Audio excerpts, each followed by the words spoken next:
Okay.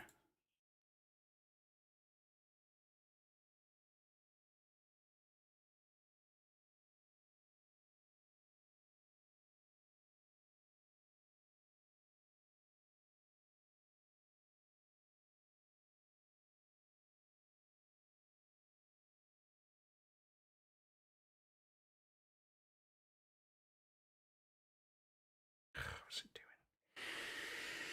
What is it doing?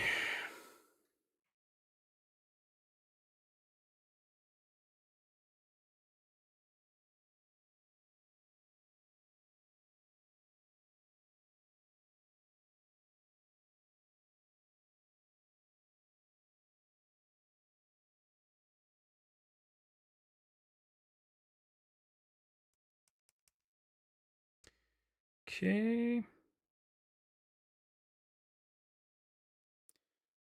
Okay, we are back.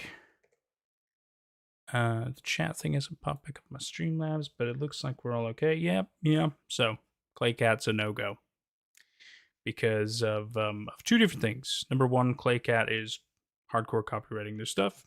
Fair enough, no problem. But it's also got different copyright material because they're recreating films. So it's kind of a double confusion, but we're okay. It's just a flag. Everything's fine. Everything's fine. I might have to modify the stream stuff later, but not too worried. Not too worried about that. But it is very entertaining, though. Very entertaining stuff. But no, we can't watch any more of that.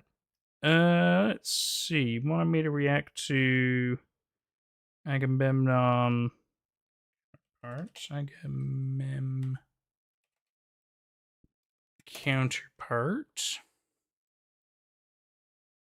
Is it this one? Guess so. I suppose so. Give me just a sec.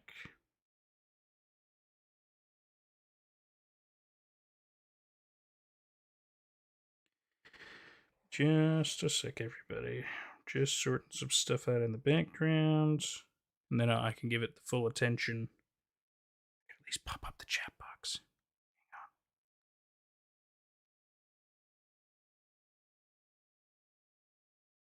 Just bear with me like 2 minutes.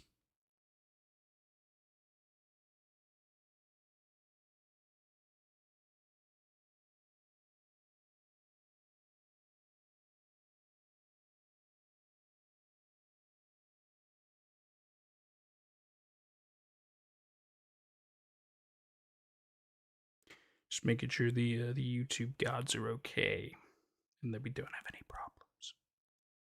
That was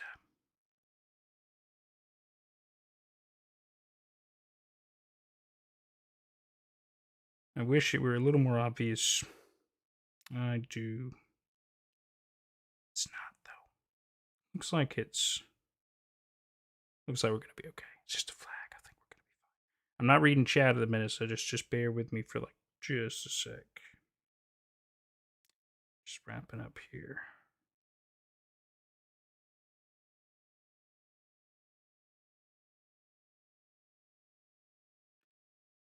Okay. No, stop it. Go.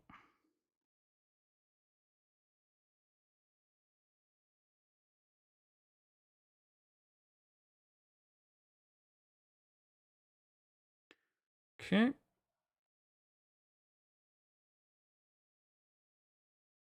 Take care, Mr. Harris. Let me catch back up with everybody here. Got the chat box should be, huh? Oh yeah, there we go. That is all happening. Oh, you got Twitter account. Cool, cool. Hi everybody. Don't worry, everything's okay. All is good. But no, we can't react to that video. But it's very common that there's plenty of videos that you can't react to or watch on different video and streams and stuff like that due to copyright reasons. But we're okay. We're okay. Nobody's in trouble. Everything's okay. Not a problem.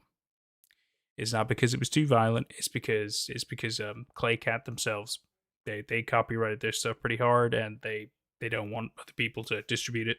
That's all. So we're all cool. It's not a problem. Because otherwise, things like Happy Tree Friends would be just take it down too, but you just ain't gonna talk about that kind of stuff. It's funny, isn't it? It's very funny how it all works out. So, Agamemnon Counterpart is the next one. I was gonna write down your Twitter account that you said they are alive. They are alive. Cool. Keeping an eye on that. That's awesome. No, this isn't an ARG segment. Short horror film Death Knocked 3 times. Yes, I can. Death Knocked 3 times. New York man, hi, welcome. And yes, I do love Vita Carnis. We've already seen it twice. Okay. Yeah, they don't have a huge issue with violence and stuff. Well, depending on the type of violence. Anyway, let's not talk about that. You wanted me to react to Agamemnon Counterpart? Let's do it.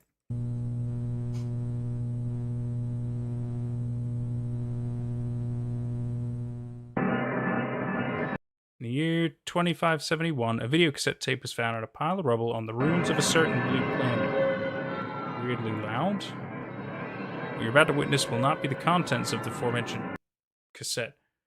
What am I about to watch then? Totally different recording. What? Why wouldn't you show me that? Why build it up so much? Make a new friend.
Okay.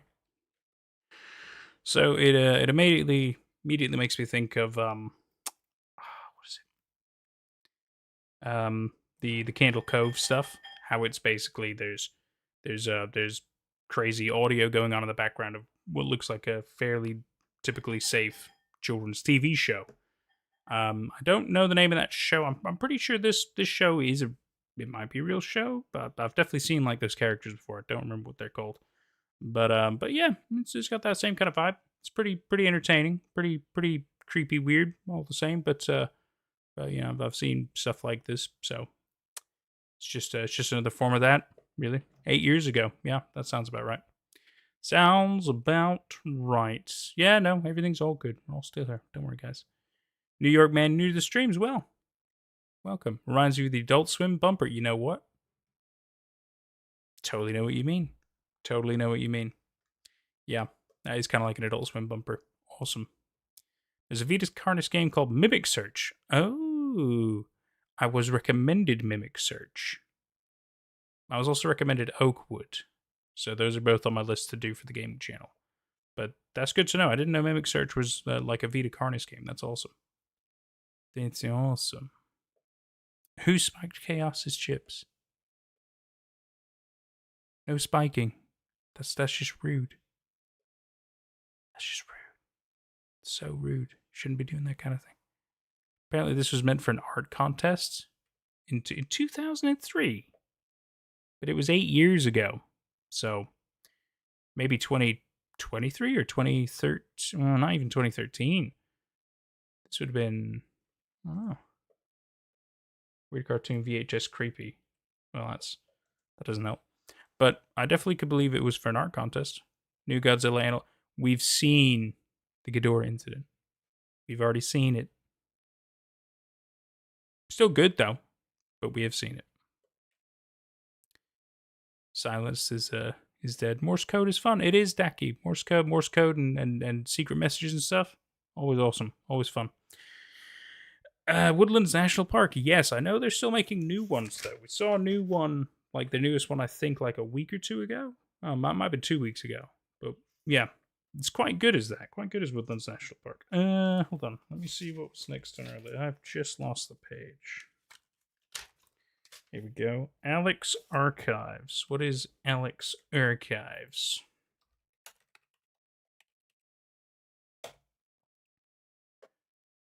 I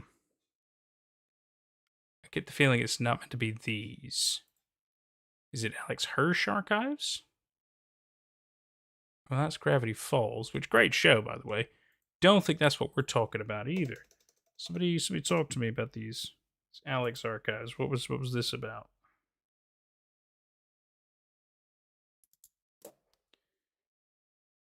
Wendigo. Yes, it was.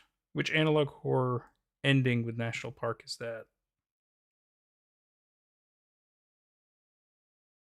Yeah, that's a good point. Quite a lot of them have national parks. It's very true. Gilbert Garfield. Gilbert Garfield is just freaky weird, though, isn't it? It's just freaky weird. Happy Meat Farms? Yeah. Absolutely. Yeah, so somebody remember what we're talking about with Alex Archives? I don't know what this is. It's not really any... I don't think it's this. I don't know. Happy Meat Farms is great because they've got like the they've got like that crazy ARG element to it as well, don't they? Happy Meat Farms is crazy because they got like the website and stuff. Super cool. Super cool. Yeah, I don't remember anything about this Alex Archives either. Nobody's talking about it. So we'll scratch that. What was next? Ningen. There you go. And I'll write it down. Ningen from Mr. Manticore. Cool name. Cool name. Iris and Man with No Mouth. Man with No Mouth. Oh, Catastrophe Crow. Don't even get me started, man. I totally want to dive into that. Man with No Mouth. Oh. Yeah, that's pretty creepy, isn't it? Pretty creepy. Let's do it. Do I want to watch Feet of Carnus for a third time? Not really. But it's amazing, though.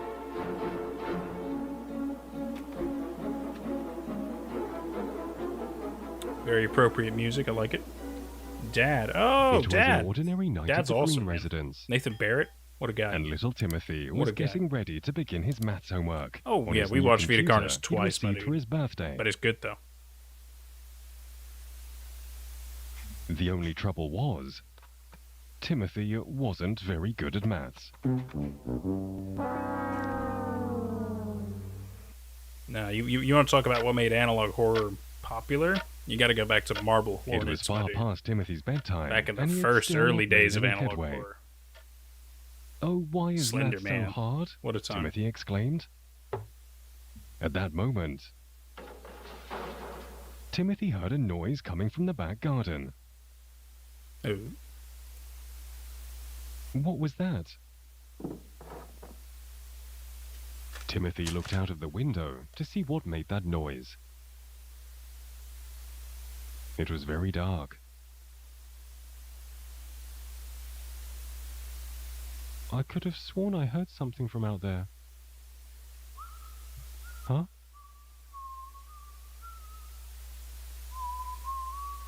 Timothy took another peek out of the window.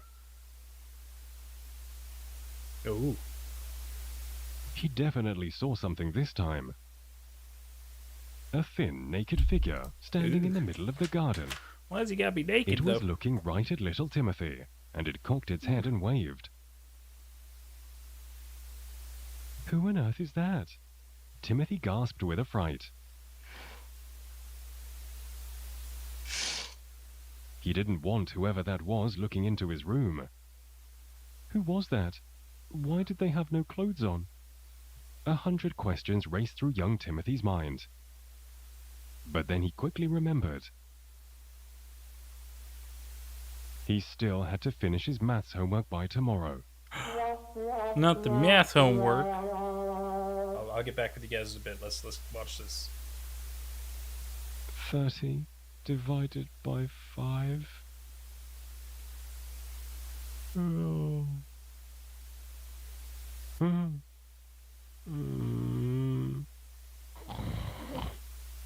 Just when Timothy was drifting off into sleep, he heard something right outside his window. Huh?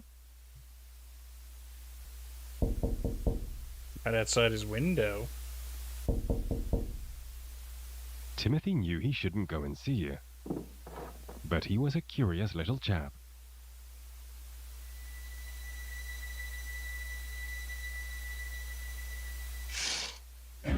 God. Oh. It's got a South Park vibe to him.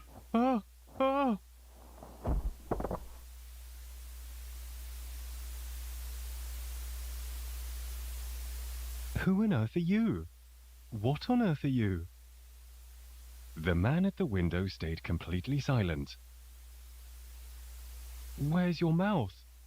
Why were you hiding in my garden? What do you want?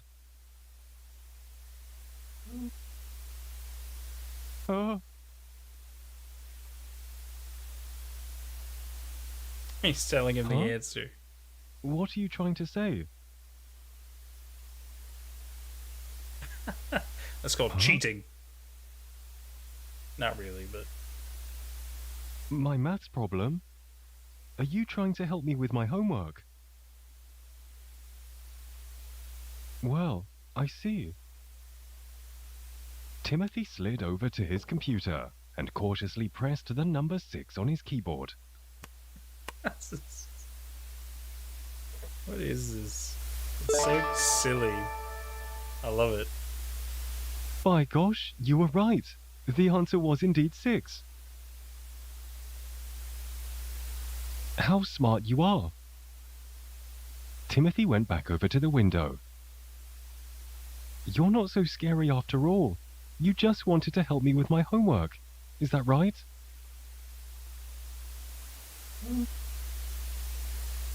Huh? Do you want to come inside?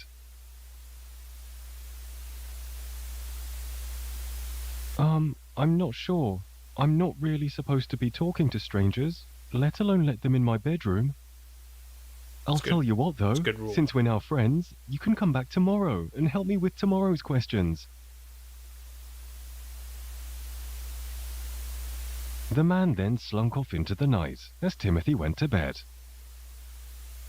Just like that?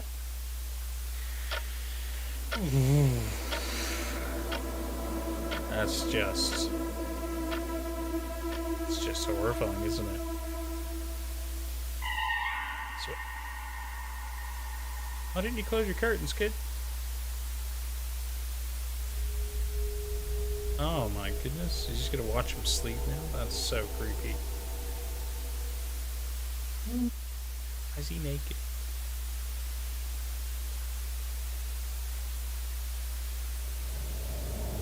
Huh? Yeah, I was about to say, he's gonna be gone, isn't he? Watch, he's gonna be like now in the room.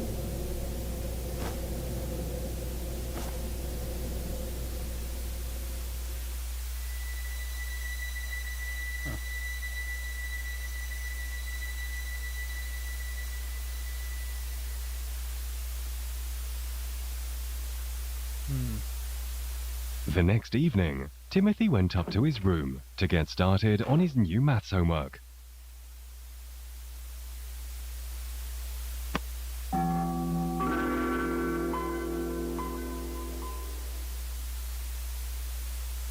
Once again, it was very difficult, and he was struggling to solve it. Timothy went over to the window and looked out into the garden. Hello? Mr. No-Mouth? Are you there? Everything was silent.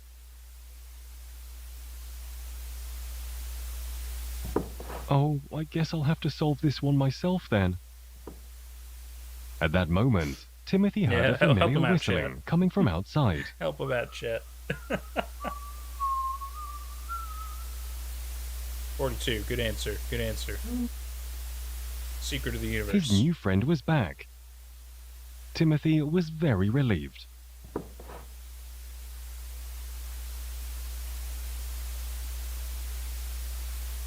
Thank goodness you're back. You can help me with my homework now. What's the answer? The man stared at the computer screen. What's the matter? Is it too difficult?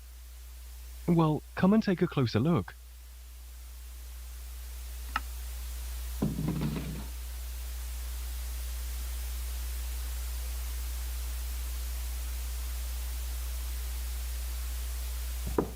I'm so glad you're here to help me. It's wonderful to have a friend like you now.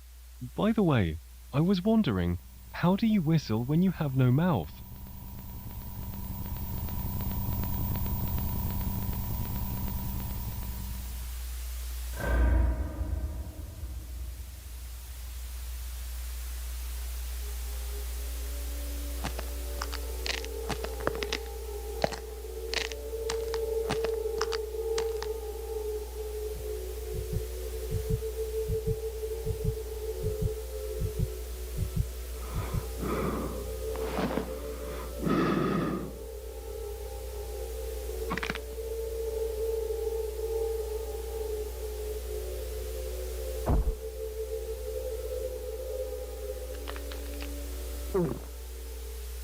And that was the end of little Timothy. Is he going to do it? At least finish his homework for him.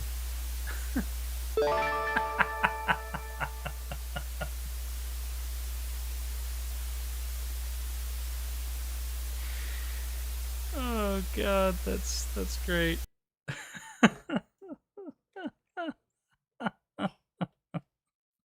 So that's funny. That's just very funny. Man with no mouth. That's great. That's so great. I really enjoyed that. Oh man, sorry. You guys have been giving me some good recommendations. Hang on. Let me get back to you. Let me get back to you. Okay. Let's see. Back up. Around here. Okay. Let's see. Okay, we're talking here. What about the 9 units from Mr. Manicore? Written that one down. Catastrophe Crow. Oh, that's happening one day. Don't worry. Meat Farms. Talking about Happy Meat Farms. Mother is dead. IT files and HR department videos and Happy Meat Farms. Man, we scoured all of Happy Meat Farms. That was a good time. That was a real good time. What a great project. What an absolutely great project. Deep Sea Live by Chilling Abyss. Okay, I've got that one down. The Best Mom. The Best Mom. I don't know. I don't know if I know that one. Let me write it down. The Best Mom. Cool. An Instagram. I do have an Instagram, Chubsa. You can absolutely share an Instagram thing with me. That'd be interesting. Marble Hornets and Everyman Hybrid, for sure. Those are top tier. Let's talk about modern analog horror. Oh, I get that, yeah. I think you're right. I think Mandela Catalog was probably one of the big ones that really pushed that into the limelight then. You're quite right. Not the Mandela Catalog. Someone else may have taken the role to face the genre. Yeah, I think so. Bomb, right? Person would like to believe it would have been taken up by Alex Casanas. Okay. Yeah, okay. Don't know if I'm missing too much of this. We're just making fun of the monster and everything. Awesome. Timothy had never been so happy to see a naked person before. No chaos. No. I have no mouth and I must solve math problems. What a miserable existence. I'd rather die. What's that mouth do? God damn. Bleed Frog is great. It's great. Oh, that's good. That's good. All right. Okay. Let's see. So that was that one. The Iris is next. The Iris. Yet again, sounds familiar. Not entirely sure. Is it this one by USA Bulls?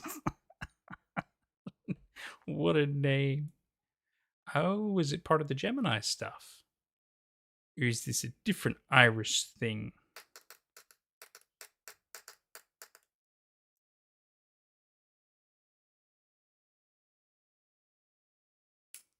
Oh, he meant the Gemini Home Entertainment. I thought so. Definitely dang good was Gemini Home Entertainment. Just randomly browsed through my previous streams, could find no mention of the Mythos. We didn't. I'm pretty sure we did. I don't remember if we have watched it on these, but I know I've definitely seen it. But if it means that much, I can write it down and we can rewatch it. If it means that much. So if the Iris is, we're talking about Gemini Home Entertainment. We can watch the video, but I do know Gemini Home Entertainment. It's pretty dang good, in my opinion.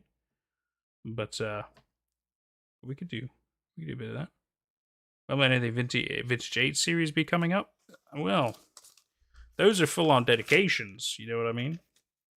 But I've still got them written down, don't worry. Still got them written down. Incomplete People, Lecture, Human Trials. Is that what I wrote? Human Trial? Swarm and Sinkhole are the ones you mentioned. So, what did I say was next? So the Iris was this. Hang on. There's some short ones. So, okay, it's a Swarm short. Okay. I'll tell you what. We'll do our solar system, then we'll move on to the Swarm. Let's do that. We'll watch a little bit of this, recap our brains of Gemini, and then we'll jump into the Swarm. Good call, everybody.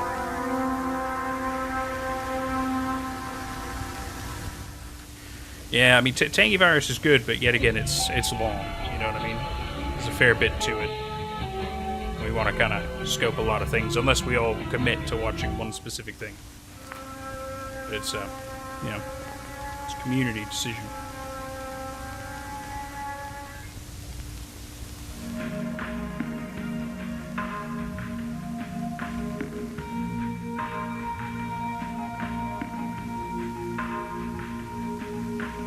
Okay, I see, nerds. No worries. We'll still watch the Swarm after this. Don't worry.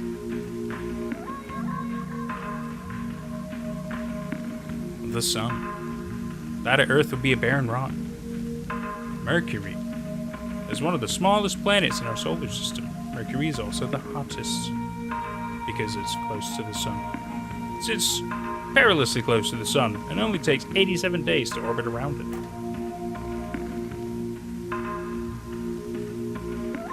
Just chugged 2 cans of Diet Corn. Well, Venus is the second brightest object in the night sky. Venus can sometimes be seen from Earth. The average surface temperature of the planet is 462 degrees Celsius. It's death, is what that is. Pure death. Earth. Cosmic Horror of Babylon, I'll write it down. Earth is one of the only planets in our solar system now capable of life. With 71% of the planet covered with water, it's a miracle we can all fit.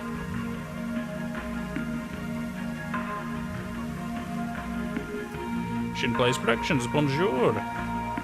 Often called the Red Planet, Mars is a mostly barren desert world.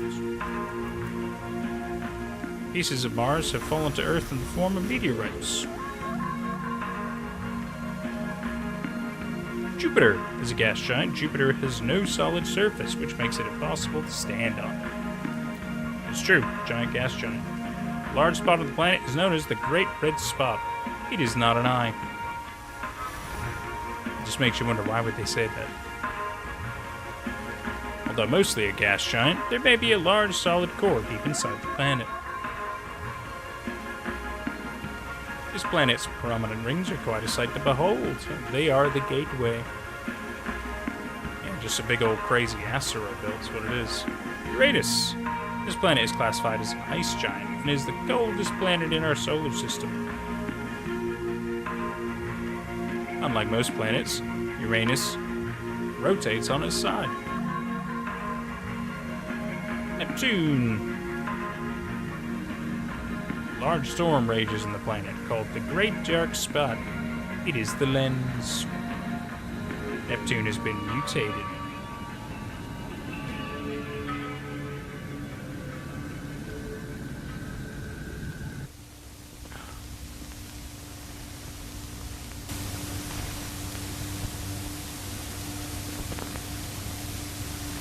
The Iris.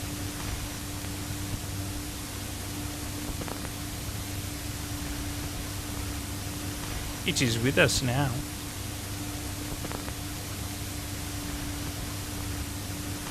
Laughing at us.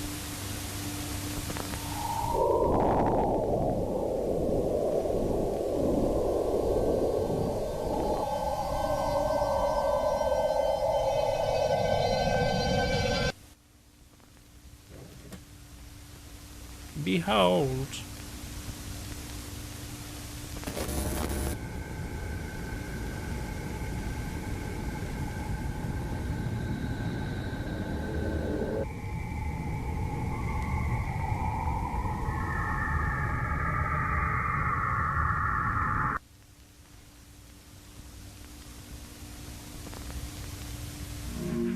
Pluto. As the smallest planet in our solar system, Pluto is only 1,188.3 kilometers in radius. Although it hangs at the edge of our solar system, the planet isn't going anywhere. No, but it is a dwarf planet, though, because it's too small. But that's okay. You did mention Mercury. Just after the Sun. Very good. Always good to see Gemini Home Entertainment, Local 58. Some of the best. Some of the best.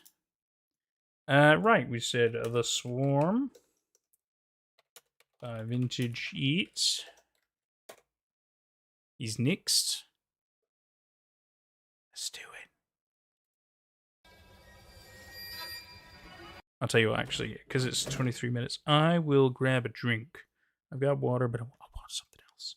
So I'll be back in back in a moment. I'll leave the chat box up with you guys. There we go. Okay. I'll be like 2 minutes. There's a good chance for you to go to the toilet, get yourself food, drink, whatever you need to do. Back, okay. Stay on this screen. It's okay. Oh, sometimes I move the chair and it hurts. It just hurts my back. Not really. I just like to make noises.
It's raspberry lemonade, for those who are curious. Not alcohol. Because I don't have any. I haven't bought any, okay? Doesn't mean I won't, but I just haven't. But no, they had some raspberry lemonade at Morrison's, and I was like, that sounds really good. So I bought some. Nice and chilled now. Very excited. Very excited. Sparkling too. Not all lemonade sparkles.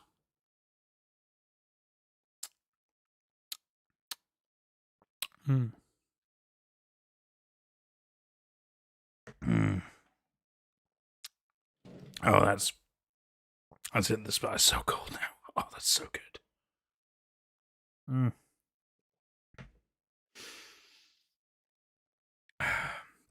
Not all of us are impressive, okay, Under Tessin?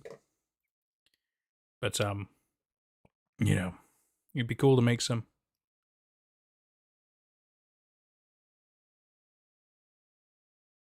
Oh my god. Just bear with me a sec. I'm just letting that sink in. You want to see a Nate at Night YL? What's that? What's a YL? Look, I'd share with you guys if I could, but you know this doesn't work digitally. I can't just transfer it or anything. If I missed anything important, Sabrina Miller is fucking terrifying. Okay. I'm sure. The name sounds familiar. Not sure. What's my Instagram? Epic Nate Dog. EPICNATEDOGG. We're talking about stuff. Cosmic Horror Babylon I've written down. Shin Plays jumped in. Okay. Mutated Tricorn. Costco. Getting bullied by a giant rock. You know, it's a good way to describe it.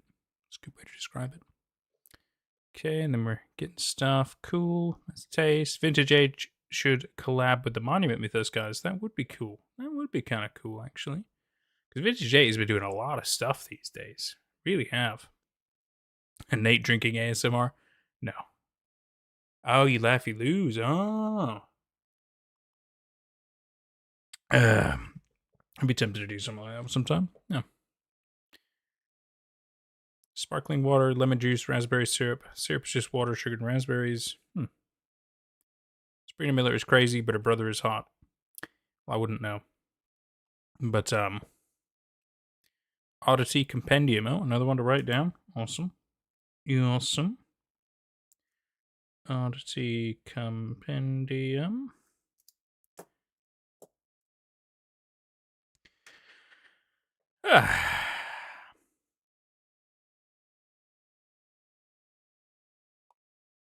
Dinosaur analog horror when? I don't know.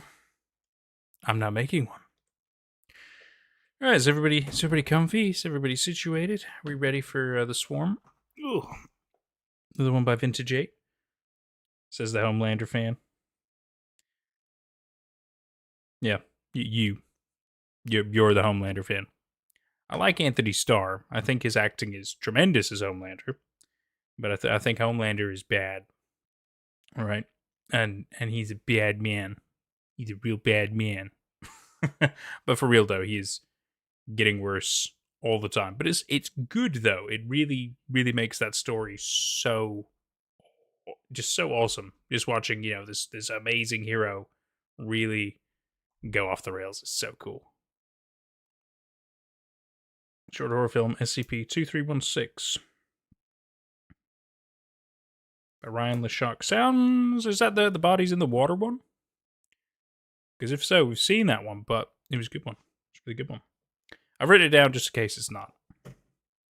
Anyway, the swarm.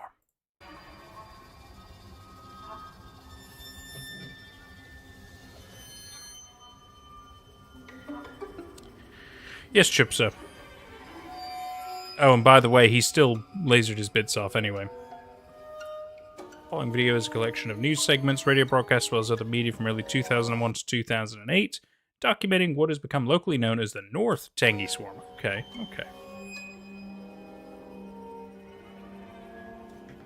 This video was assembled as part of a video exhibit for the North Tangi Pahoa Memorial Museum, so we may never forget. Very smart. Very smart. Should never forget these important things.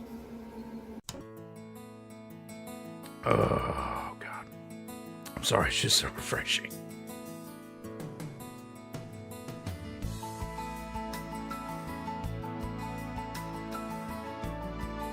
While you're there, you've got to check out the top quality certified Black Angus meats. Prepared by their professional and friendly staff, you'll notice the quality of the cut and the low price right away.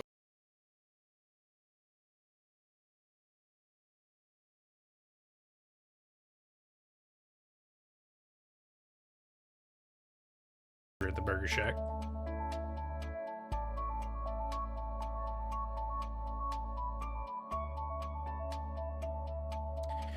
God, they do such a good job. They do such a good job. The Tangi update. After 8 years of fighting for regulatory approval, North Shore Research will release the first genetically modified mosquitoes in the United States. North Shore Mosquito Control is scheduled to launch March 21st, 2001 in Independence, Louisiana. Worldwide, mosquitoes kill an estimated 700,000 people yearly. Over 1 million pets in the US alone are estimated to be infected with heartworms. The infection rate for dogs over 2 years old is thought to be over 80% in South Louisiana. The experiment is designed to suppress the Aedes albopictus breed of mosquito, which carries the West Nile virus and yellow fever. In the United States, there hasn't been an outbreak of yellow fever since 1905. However, it is endemic in 33 African and 11 South American countries. West Nile, on the other hand, has become a huge problem in southeast Louisiana since its emergence in 1999. West Nile virus is a single-stranded RNA virus that causes West Nile fever, which can cause fever, headache, vomiting, or a rash. In less than 1% of people, encephalitis or meningitis occurs, with associated neck stiffness, confusion, or seizures. The risk of death among those in whom the nervous system is affected is about 10%. The North Shore Mosquito Control experiment works by introducing genetically engineered male mosquitoes into the wild. The modified males carry a gene that passes to their offspring and kills female progeny in early larval stages. Since only female mosquitoes bite, this limits the possibility of infection in human and animal populations. I see. Genetically engineered mosquitoes are an alternative to insecticides. If successful, the North Shore Mosquito Control Project could save millions. However, not everyone is excited about the project. Opposition to the Independence field trial has been fierce from some residents. Most express concern about being bitten by a new strand of mosquito, or how the bugs will disrupt the Louisiana ecosystem. Officials with North Shore Research have assured the community that the experiment is safe. North Shore Research plans to release the results to the EPA in 2002. North Shore Research is a pioneer in neuroscience, genetics, immunology, and technology. The future begins on the North Shore.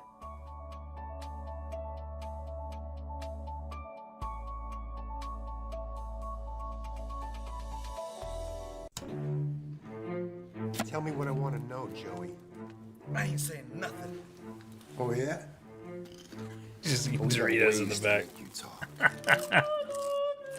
Ranker Juco was there. Farley Cataloni, Johnny C, Jimmy C. Okay. Where'd they hide my money? I ain't saying nothing. Can't work like this. Can I have some more Doritos? Have I played Lobotomy Corporation? No. But I've heard of it. I've seen it on Steam. I haven't played it. The movement to stop the upcoming North Shore Mosquito Control Project continues to gain support in the community. What started as a few dozen protesters has quickly grown to thousands. Mayor Gagliano and the council have called an emergency meeting to discuss whether or not to move forward with the project.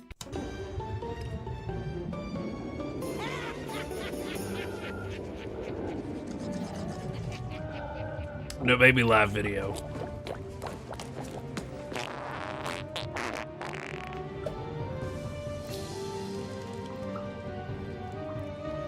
Oh my god, you're killing me. I almost just spat it out. Have I played Slay the Princess? No, I haven't either. Should I? The council voted 4-1 to proceed with the North Shore project. Oh. I'll write it down. Power reaches into all of the tangible.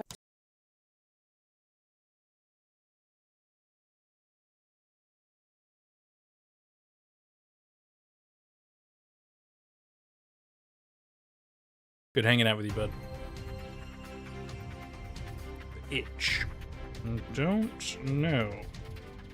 Exciting news for Independence, Louisiana. Tomorrow is the first day of the North Shore Mosquito Control Project. Despite heavy opposition from many locals, the experiment is expected to usher in a new era in mosquito and pest control. Us for all of your firework needs. Put your money in the sky, not in the hands of an overpriced dealer. We offer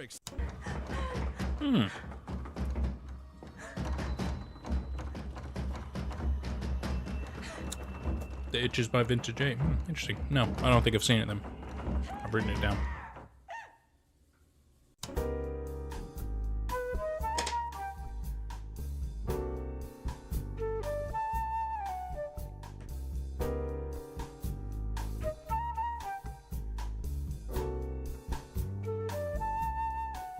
Protesters of the Mosquito Control Project have released a video that they say proves the dangers of the controversial experiment. Alright.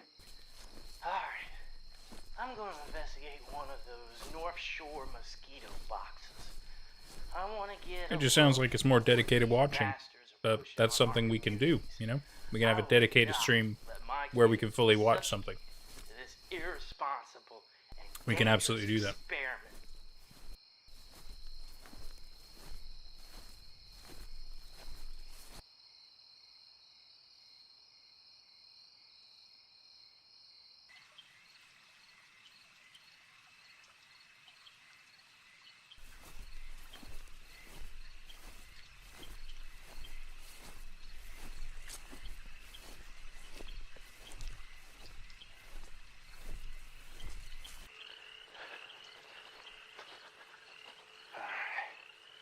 Should be close.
Sounds like I'm close to a hornet's nest or a beehive. Must be some killer bees in those trees or something.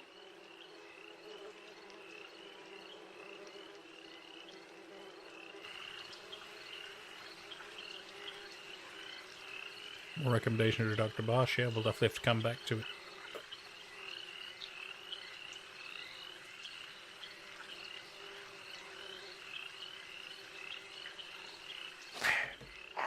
It's like a damn snake bite.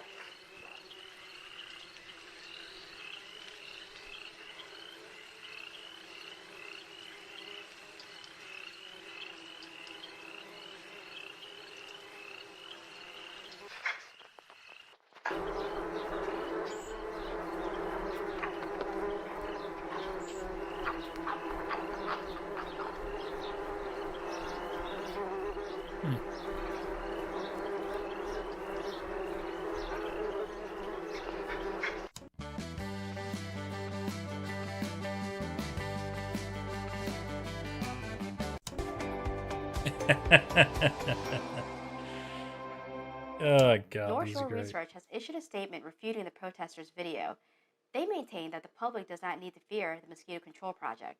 The project was designed to help the community and hopefully the world.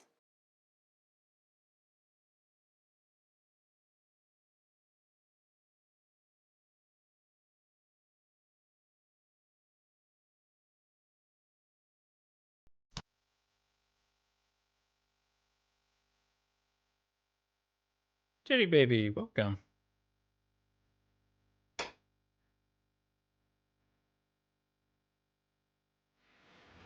You're right, New York, man. You're totally right. But they mentioned that these mosquitoes were kind of modified so that they'd kill off the females and the males don't bite people.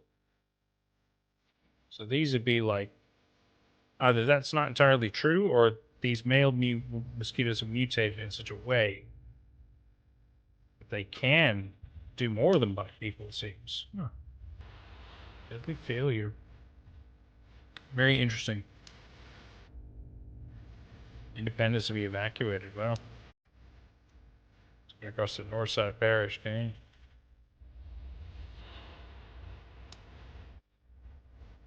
Displays hive mind characteristics. That's interesting. Mandatory evacuations for North Tangi are underway. Tangi Paho. Hospitals on the north side of Paris overwhelmed. Oh.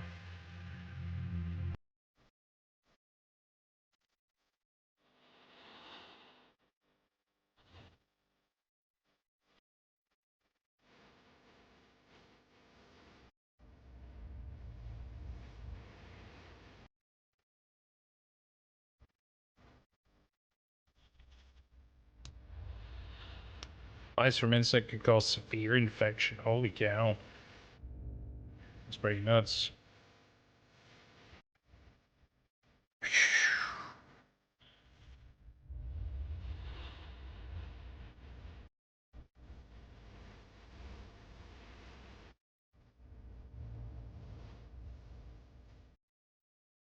We were camping north of 51, me and my buddy, and they just came out of nowhere. The damn thing sounded like bees, but bigger. And when they bit, they would take the skin off with it. It's the craziest thing I've ever seen in my life. Wow. No way, man. There's no way I'm going back to the parish now. Those little monsters can have it for all I care. I'm out of here. Dude, I just came out here at a party, man. Suddenly this big swarm comes out of nowhere.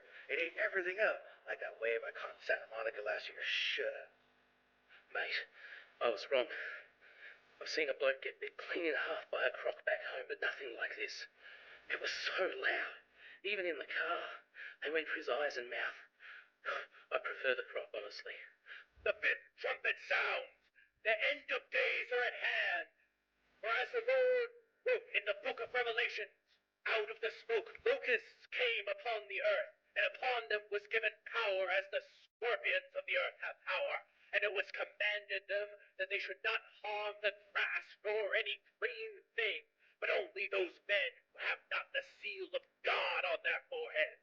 So I tell you, you must repent of your sins, embrace Christ, and you shall be saved. Repent or perish.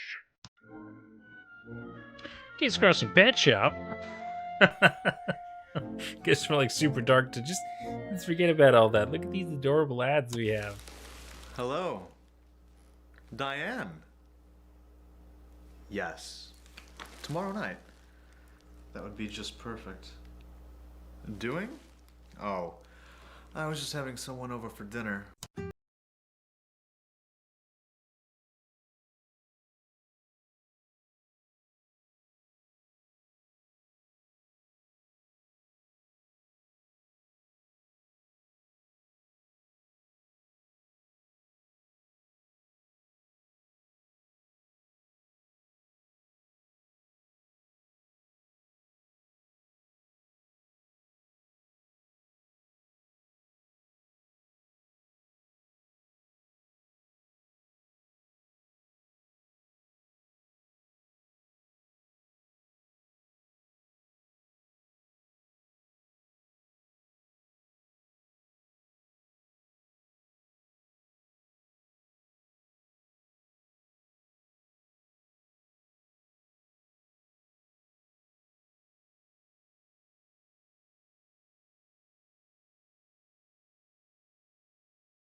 Emergency broadcast system.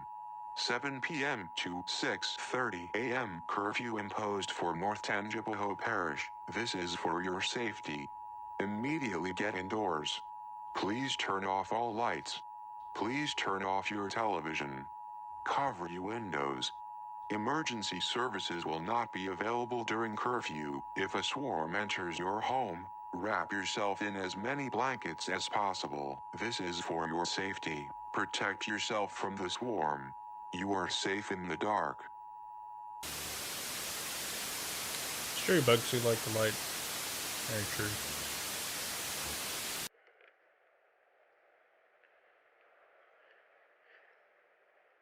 It's getting dark.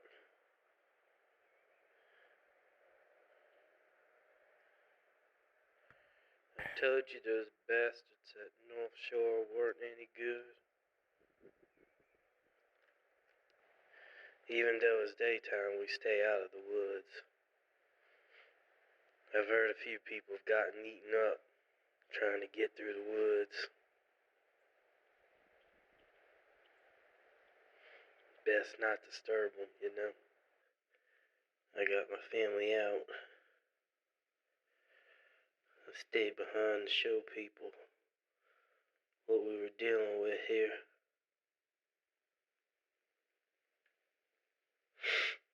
When night comes, I find the best spots to tub. I wrap myself in blankets and just pray for daytime to get here as fast as it can. Not that it'll do much good. What they don't tell you is they can smell you, they can hear you.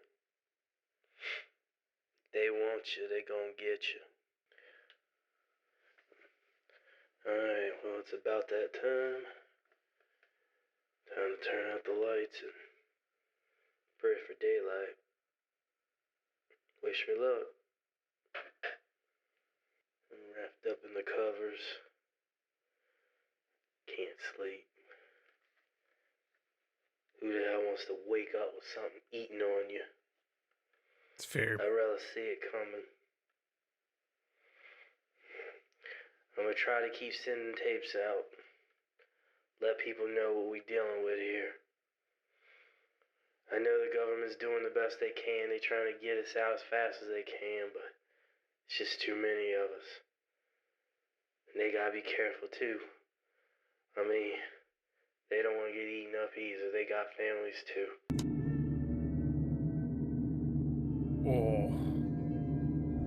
Oh no. So even he got.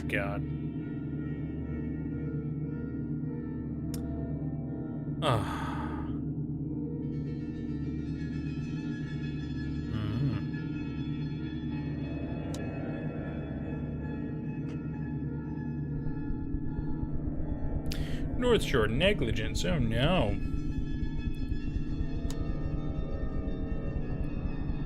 And I'm gonna make part 2 on the Sun Vanished.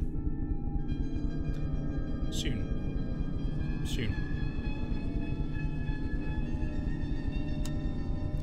There is more Sun Vanished. Goes all the way up to 2023. It's coming. It's coming. The more people ask for it, the sooner I'll try to get it out. That's the plan.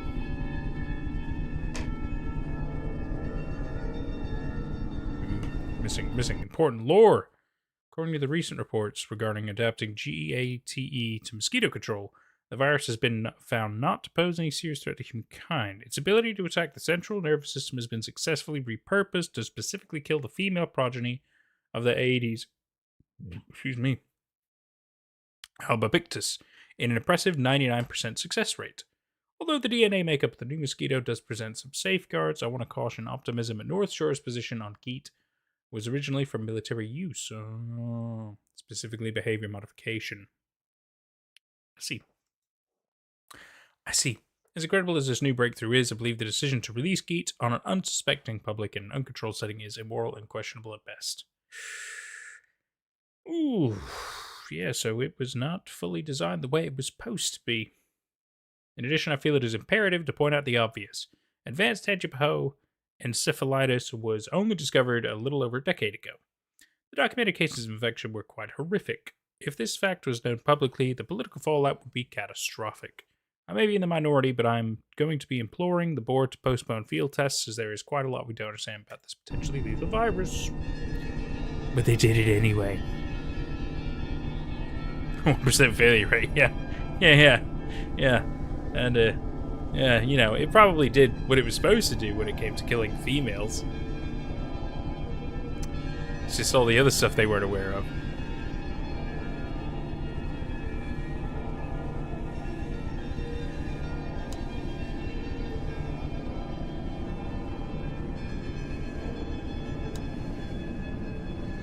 North Shore research to be shut down. That's what you get. Heinrich's back. Welcome back, dude. Criminal charges. Damn right. Evacuated areas to be treated with lethal amounts of pesticides. Control burns. Wow. Anything to get rid of the swarms. Amazing. Absolutely amazing. North Tangi 1 year after evacuation. Just sad, empty, and abandoned, huh? 3 years. Oh my god. 4 years. Oh, it keeps going.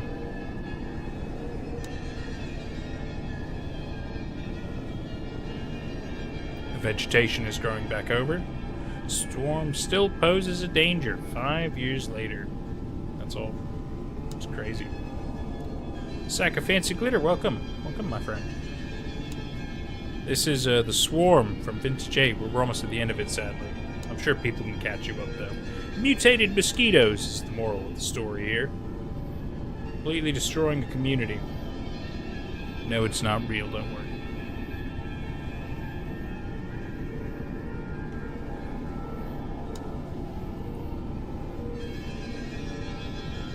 More going.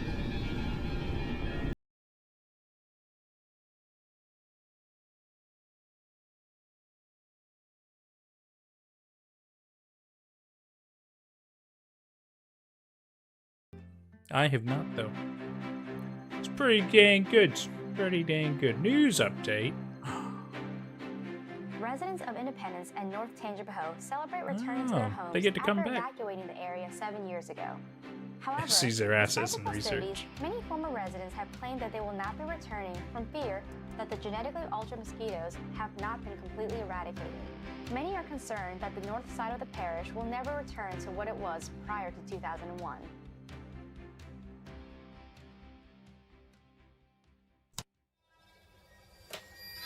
Doug, that sounds an awful lot like a personal problem. Maybe you should let them in. You know, it's cold outside. They just want to come in. Maybe drink all your blood. That was good. That was really good. But then again, Vintage 8. They've gotten really good. They've gotten really good at what they do. They make so many now. It's very impressive. Very, very impressive. Okay. So that was a Swarm. I don't remember what I said we're watching after this. Oh, what's up with my pen? My pen. Oh, come on. I was just using it. There we go. There we go. Dulce Rays is back again. Welcome back. Hang on. So it was the Twitter account. So, Death knocked 3 times. Not saying we won't come back to Vintage 8, of course we will, but because some of the other ones are longer, they might require a more dedicated stream. But I think that's something we could discuss. Maybe we'll pick a Saturday or maybe even a Friday night or something, and we'll decide to properly watch some more Vintage 8, and I think that'd be really good. And it's like we'll dedicate our time to that. That'd be cool. That'd be real cool. So Death knocked. Turn on chat for you guys. 3 times. Okay. Don't know which one we're looking for, I'm afraid. Ah, well. New York Man, $5. Thank you very much, my friend. I really appreciate that. Jump Horror Compendium to the top of the list. Well, you know what? He's paid for it. I think it's only fair. Horror Compendium. It told me which one it was. And I've got it properly written down. What was the name of it? Oh, was it Oddity? Was it Oddity Compendium you told me about?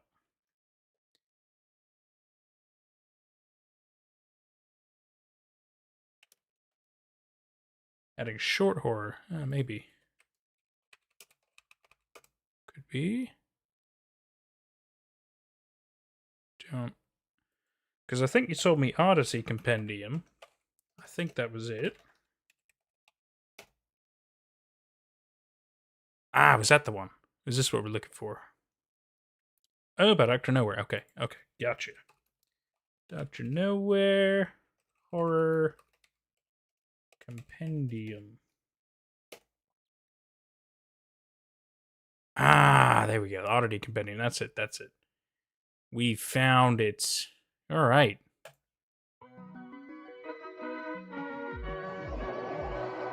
Second one. So is this not the one? Oh, it is this one. I'm just dumb. I'm sorry. Oddity Compendium. He did the boiled one, didn't he? Anomaly Education Program. Ooh. Welcome to the Oddity Compendium. Today, we will be learning about many wonderful and strange oddities that exist inside of, outside of, and around your universe. These strange phenomena can range anywhere from life forms, products, and organizations to even events and anomalous time periods. Important. The following information has been acquired from realities that may be separate from the one you are currently residing in. Please be aware that knowledge or comprehension of This one's a lot better. information I like the may sound of result that. in a conscious I thought reality boiled one was good fracture. though. Sorry, what was it? He said that the CR? The conscious reality fracture. Conscious reality fracture is an event that may occur when an individual perceives material that originates from incompatible reality. Symptoms include migraines, excessive bouts of deja vu, instant death, and more. Well, that's fun. Turn off chat box, sorry. Summon number 1. Faux beds, a land of forgotten faces and geometric knowledge. Geometric knowledge, no. Beyond belief. Beyond belief, okay. I hate the idea of faux beds. Your own bed may be harboring a hunger for your flesh. Sleep with the cold fan off if possible. I do sometimes. If you ever walk downstairs one morning and your family is gone, interacting with the headless corpses that remain in their steads should be avoided. Non-existence is a contagious disease.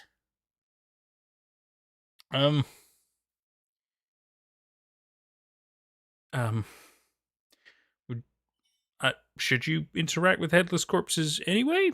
Is this? I think just as standard practice, you shouldn't really interact with headless corpses. Deathbed, the bed that eats.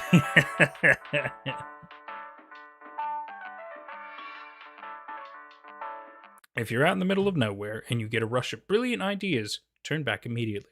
Enlightenment is a drug and the withdrawals can kill. So says the Dalai Lama.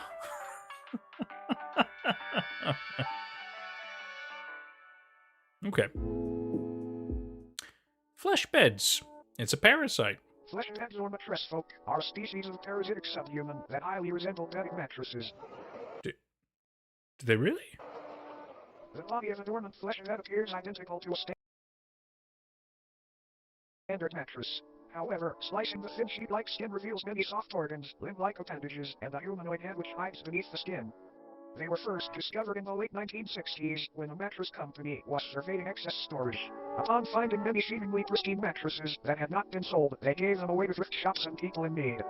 The people who received the mattress folk initially had no issues with faux beds. It wasn't until the air began to warm up that these beds awoke from their uneventful hibernations. The first reported victim was 19-year-old Alice Digere. She had been sleeping on a flesh bed for roughly 6 months before her sudden disappearance. After noticing the stench of sulfur and rot originating from her bed, her family called authorities, and the inside of the mattress revealed a feasting parasite, several hundred human bones, and a half-digested Alice. Oh God. The method in which mattress folks sustain themselves is by waiting for the body heat of a host to wake them from their dormant state. Kind of like an egg, but not nearly as tasty. After they wake, they slowly unfold themselves from their soft mattress-like bodies. This process is very gradual and happens underneath its body or on its side so as not to be detected. After roughly a month of this process and on a night 17 degrees Fahrenheit or higher, its head and arms fully emerge and pull the sleeping host into its body, where prey is slowly digested. Not much is known about how these sleeping beauties came about, but it is theorized that since they are subhuman they were once a branch of Homo sapiens that merged with a mycelial network many years ago. Autopsies of flesh and eggs digestive systems have revealed DNA samples from thousands of different people in each instance, some even tracing to people born during the 1600s. Oh, damn. Another odd thing to note is that the mattress folk themselves contain DNA belonging to humans as well. One instance shared DNA in a blood type with Napoleon Bonaparte, leader of the French Republic during the time that the mattress folk were assumed to have come into existence. All in all, it might be a good idea to throw out that mattress that feels just a bit too warm lately. You might be sharing it with something unwanted. Good night, sleep tight, and don't let the bed bite. God. Yeah, I hate that. I hate that. Headless macrocosm. The headless macrocosm is a sub-reality nearly identical to Earth save for the fact instead of humans, tail-headless corpses remain in their stead. These corpses, though technically dead, do weakly breathe through the holes in their necks. Their hearts have also been observed to begin convulsing at seemingly random intervals. These beings are identical in appearance to one another aside from physical dimensions, which can vary severely between each corpse. The headless sub-people dwelling in this pocket reality have been observed changing their behavior when humans have physically interacted with them and apparently gain a level of awareness and vitality when such events occur. There are approximately 2,393 living humans residing in this reality, all from parallel Earth. Every single resident recounts waking up in the headless macrocosm after falling asleep under strange circumstances back in their home realities. No one back in their own parallel homes remembers their faces or identities, which leads to the belief that this place could be a form of anti-reality. A waste compartment of the universe used for aspects of reality that are useless or harmful to existential fabric. The humans that live in the headless macrocosm are assumed to be taking shelter in abandoned structures and banding together to search for plant-based food during the warmer times. Fun fact. Humans have coined multiple terms and nicknames for these headless corpses, such as stumpies, cranes, and ichabodies. Despite this sub-reality being detached from main reality, an incident took place which created a temporary tier between the two. A man residing in the headless macrocosm was walking through a field with a small house in the center. Upon reaching the house, the man unintentionally brushed up against one of the breathing bodies. This body, just before motionless aside from the labored convulsions, sprang to life and removed the head of the man. It then proceeded to attach the severed head to the stump of its own neck. The man's name was Mythical. After the corpse had placed Michael's head where its own should be, an event occurred back on Earth in the year 2061 that resulted in governmental intervention. A family's call to the authorities described an impossibly tall naked figure appearing in their backyard. The presence of this oddity was highly distressing to the family, and they remained inside their home until the situation was resolved. The following photograph depicts this figure they spoke of. Michael Tedford's rotting head is affixed atop its frail neck. Shortly after the photo was taken, what was left of Tedford's existence was removed from the premises and taken to an upscale anomaly testing site. Apparently, this corpse was attempting to quite literally become Tedford by leeching off of his existence. These breathing bodies appear to be in a constant state of yearning to reconnect with the roots of reality again, as they have been taken a hold of by a dangerous and contagious disease. This disease appears to be non-existence itself. It can affect anyone on Earth at any time, and once it takes hold, the headless macrocosm deems you valid for residence within its endless meadows, filled with fellow patients. But don't worry, it's a rare diagnosis. Another fun fact. Occasionally, crude man-made structures will form seemingly out of nowhere in order to correspond with the structures on parallel Earth. As mentioned earlier, the headless macrocosm itself functions like a digestive tract of the universe, and these structures may be antibodies attempting to fight off the virus of non-existence. Now then, check your head. Screwed on tight. Great, because you might want to hang on tight to it for this next one. Certainly odd. It's so interesting, though. Obelisks of Enlightenment. Obelisks of Enlightenment are a collective of monolithic beings that are currently residing in different remote locations across the world. Also known as the Fathers of True North, they appear in groups of 1 to 8 and stand anywhere from 10 to 150 feet tall. Each obelisk is levitated just barely above the ground and facing geodetic north. Though most of them reside in remote fields and deserts, they have also been found floating above the ocean within the vicinity of the Bermuda Triangle and even of the Moon. They are moving just ever so slightly and progress approximately 2 inches forward a year. These obelisks are enlightened in the infinitely vast secrets of the universe and are constantly vocalizing the excess information as a means of waste to counteract the overwhelming intake of knowledge. Though currently enclosed and monitored by government entities, many people have wandered into these locations prior claiming to be following the sound of angelic singing. This alluring hum emanating from these obelisks induces a massive increase in general intelligence in subjects listening. Folklore often refers to the frequency as the song of the divine contour. Each obelisk's biological elements are unraveled thousands of feet into the sky to make a metaphysical connection from Earth to the universe. It is assumed this is a form of knowledge worship, an attempt to make a mortal sacrifice for an immortal honor. Fun fact.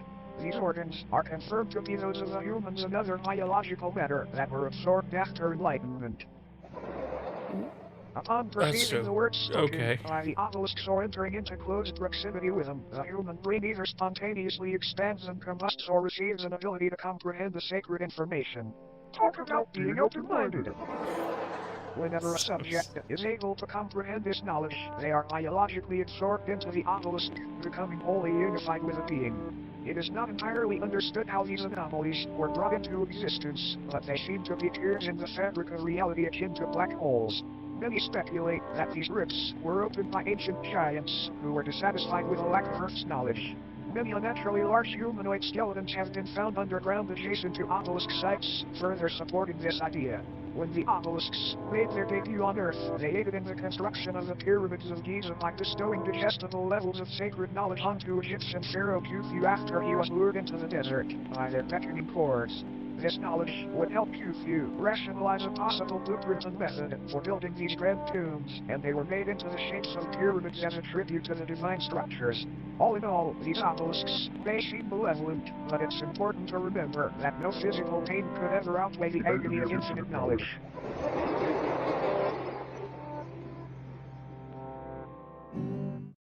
Now, looks like our time here may be almost up. But before you go, it's time for a bonus oddity. Hey, bonus oddity! Sweet. Philbus. This is Philbus. It is not known where Philbus comes from or why he is here, but there have been a number of people who, after consuming media depicting Philbus, have felt the overwhelming compulsion to practice Philbism.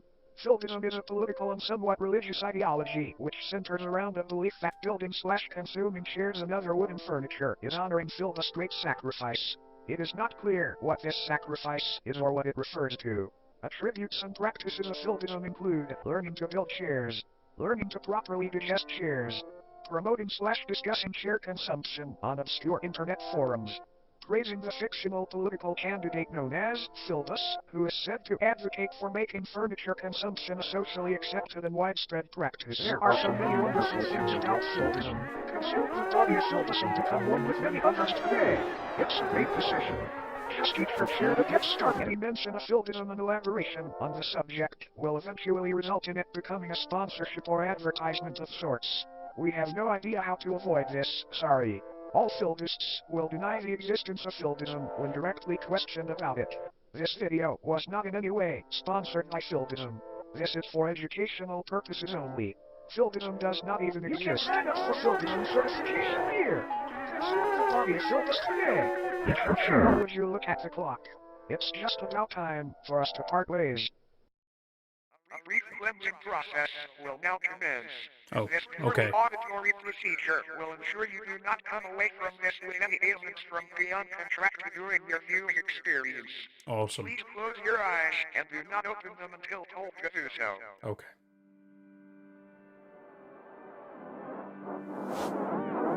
I lied. I will not keep them closed. Ooh. Creepy boy, huh? Creepy boy.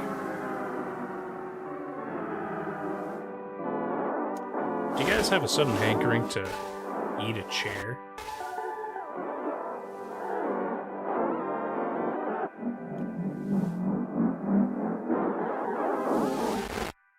You may now open your eyes. Thank you for complying. Thank you for attending Dr. Nowhere's Office of Wonders. We hope that you enjoyed your stay. Ah, we love you too, Dr. Nowhere. And your insane Odyssey Compendium, which teaches us how to be safe, consume chairs responsibly.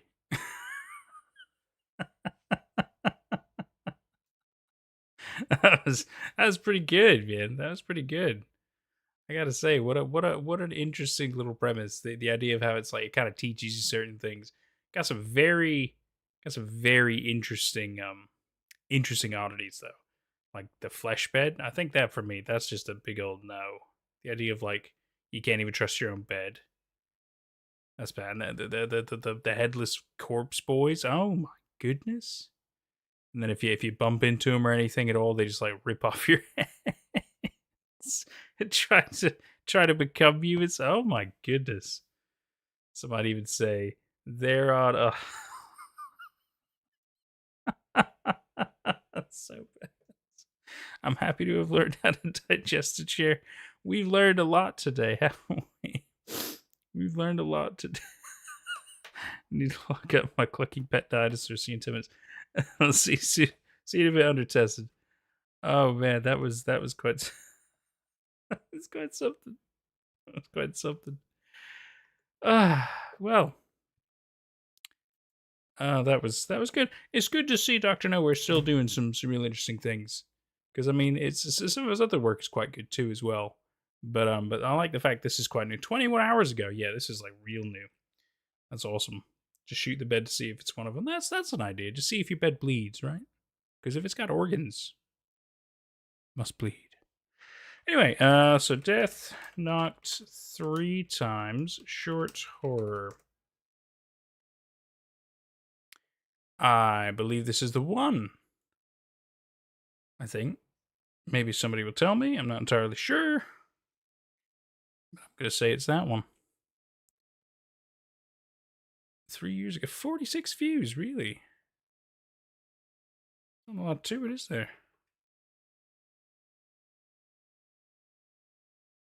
Unless, that's quite cool. Huh. First one. We're jumping in. Death knocked 3 times.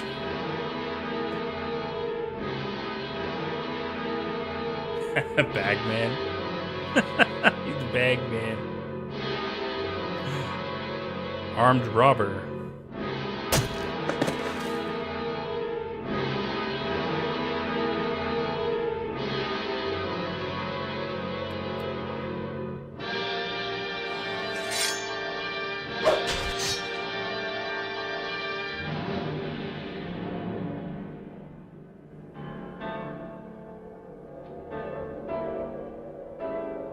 This looks quite good. So it's meant to be in like an old stop motion style, like from the 50s. Maybe 50s, 60s. It's like a Vincent Price thing. It's awesome. More Vintage 8 stuff? Oh, okay. We'll definitely have to have some proper dedicated streams for Vintage 8. I think that's got to be a given.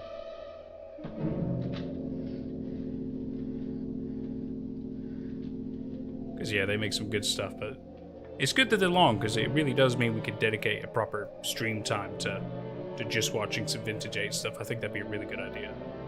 And we could do the same with other longer form things that we can watch. We definitely do that. Proper dedicated times.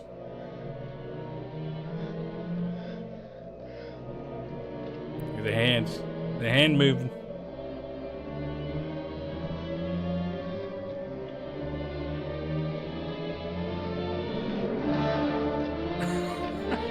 It's like bleeding. But when it went back, the blood went away. That's so funny. It's so funny.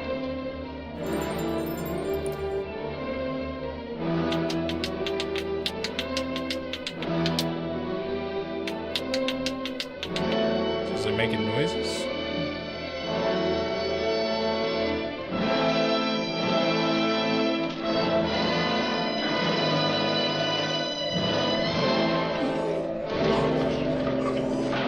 So it came and strangled him.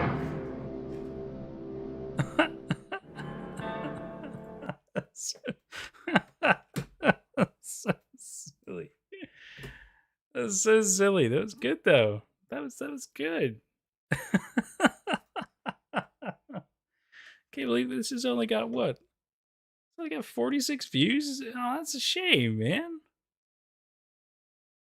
That was quite good. That was quite good and entertaining. Well, I don't know what's going on with this cloud line here. I don't know what's up with that. That's certainly strange. A lot of weirdness there. Wow. Well, you put a little too much info here, my friend. Really gotta shorten. I have 40 gigabytes of RAM. It's a little overkill for a small like this. It's very cool, man. Very cool. Oh yeah, I've definitely had to give that a like. Yeah, he deserves it, man. Look at the work he's put into it. It's only had 46 views. You know, have you got anything else? Got anything else, my dude? 10 months ago. So you are still doing some things. Okay, that's good. That's good. That's good to see, man. That's good to see. I'm proud of you. It's always worth doing stuff. Sorry. What was next? What was next? Sometimes I write things too quick. Oh, Ningen by Mr. Manticore. Ningen, Mr. Manticore. Or is it Ningen? Ooh. There's also Deep Sea View. Ooh. Two different ones of the Ningen. Multiple ones of the Ningen. But Mr. Manticore is the one we want. Yes, so are we watching the 1990 sighting or the 19... Well, you know, we probably want to go with the older one, right? But Ningen usually means human in Japanese. It's a trilogy, is it really? Does it start with this one then? Much fishmen, eh? Does start with this one. Cool, good enough for me. I like it.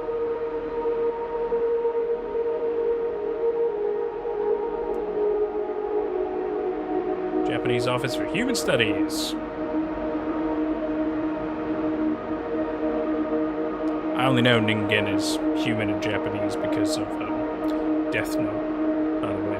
Fun fact. I like watching a lot of animes in Japanese and doing with the subs. So I pick up certain words. First human sighting. You sang the Ningen at the beach when you go fishing this week. It's interesting they picked that word then. But maybe it's because it's like a humanoid.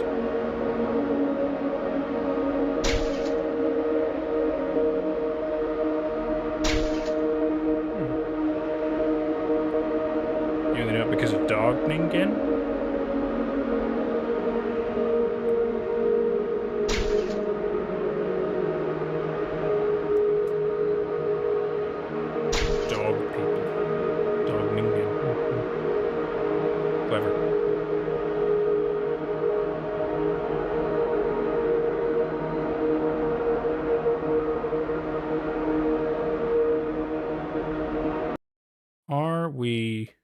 Their warm children.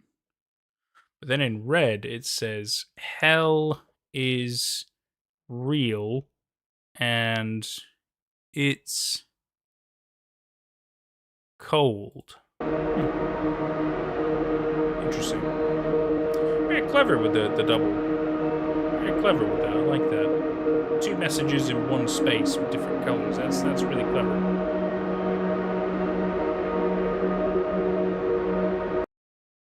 Oh, except I can't read the yellow, though. Maybe Tiro? Amatsu named them humans. Ningen. Don't look into the dog Ningen yet. Yes, undertessinate. Ningen. Hell is cold, shouldn't it be hot? Oh. What will happen when it's warm? Too many messages on here. It's getting too hard to read. Thank you for wiping it. Keizo Fumatsu. There we go. November 9th, 1812.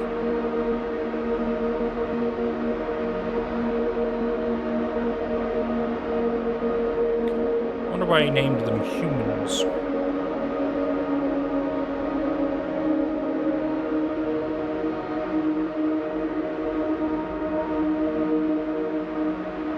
International Trans-Antarctic Expedition. Reminds me of The Thing. Oh, yeah. Oh, yeah. I know exactly what you mean. Love The Thing. Great film. Great classic horror film.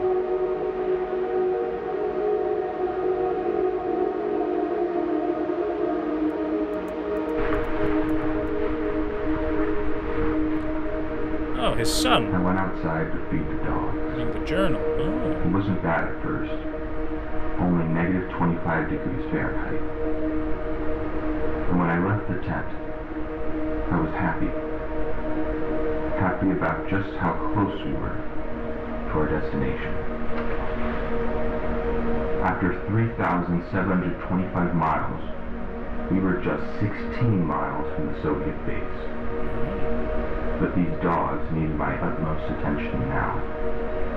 I needed to keep my attention on the present.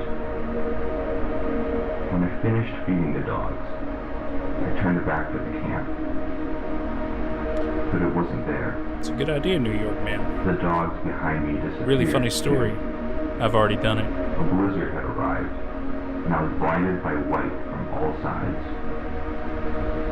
I couldn't walk straight ahead. The wind was so strong that eventually I was knocked down. I crawled on my stomach, toward where the camp should have been. I crawled and crawled. It was a good idea, though. But nothing came closer. You love me some H.P. Lovecraft. I carried pliers to help unfreeze dog collars and fix broken ones, so I used them to dig a hole in the ice. The ground was so hard, almost impossible to dent. Cats of Ulthar. Remember that but one? I dug for hours, and managed to put myself in a little ditch. Man in Yellow.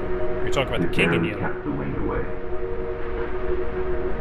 It's a good story. Real good story. And snow kept my clothes tight to my skin. There was no room for warmth. I thought to myself, very few people have I thought you were talking about King in Yellow. Boss and the blizzard. Real good story. Settled Don't know if I can do a video on it, though. Not sure if it's still within the public domain yet. I'll have to double check. But it's a great story. Me like a mother's womb. I could hear my heart beat. Boom, boom, boom. My life seemed very small compared to nature, to Antarctica. Undertesson's always got but I couldn't die. Some awesome information. My death would be a real shame. A big, deep shame. I simply could not die. I was in the ditch when I thought I heard somebody yelling my name. The storm hadn't let up at all. But I heard this. Keizo. Keizo. I yelled back. I am here. I am here. I heard reply. I see you, Keizo. I yelled, yes, yes, over here. And slowly, a man stepped out from the white. But not any man. Not any of my team members. He was just human. That's the best I can describe him. I ran as fast as I could away from him.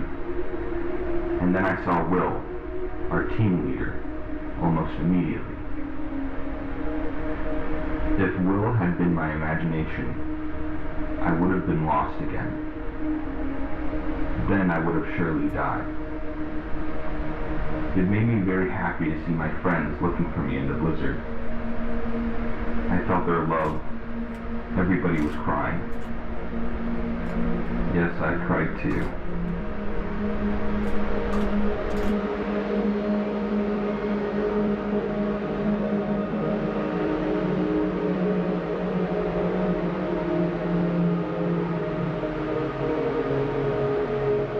Team searches for Keizo.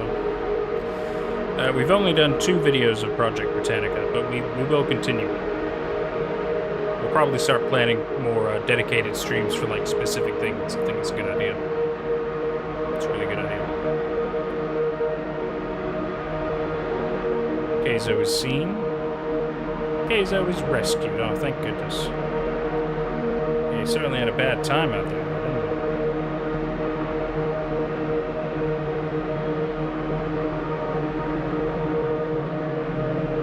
Team celebrates Keizo's return. I mean, the fact that he interacted with one of these Ningen is very interesting. The fact they can kind of talk. Certainly, recording device. We get some clips. This is a cool story, man.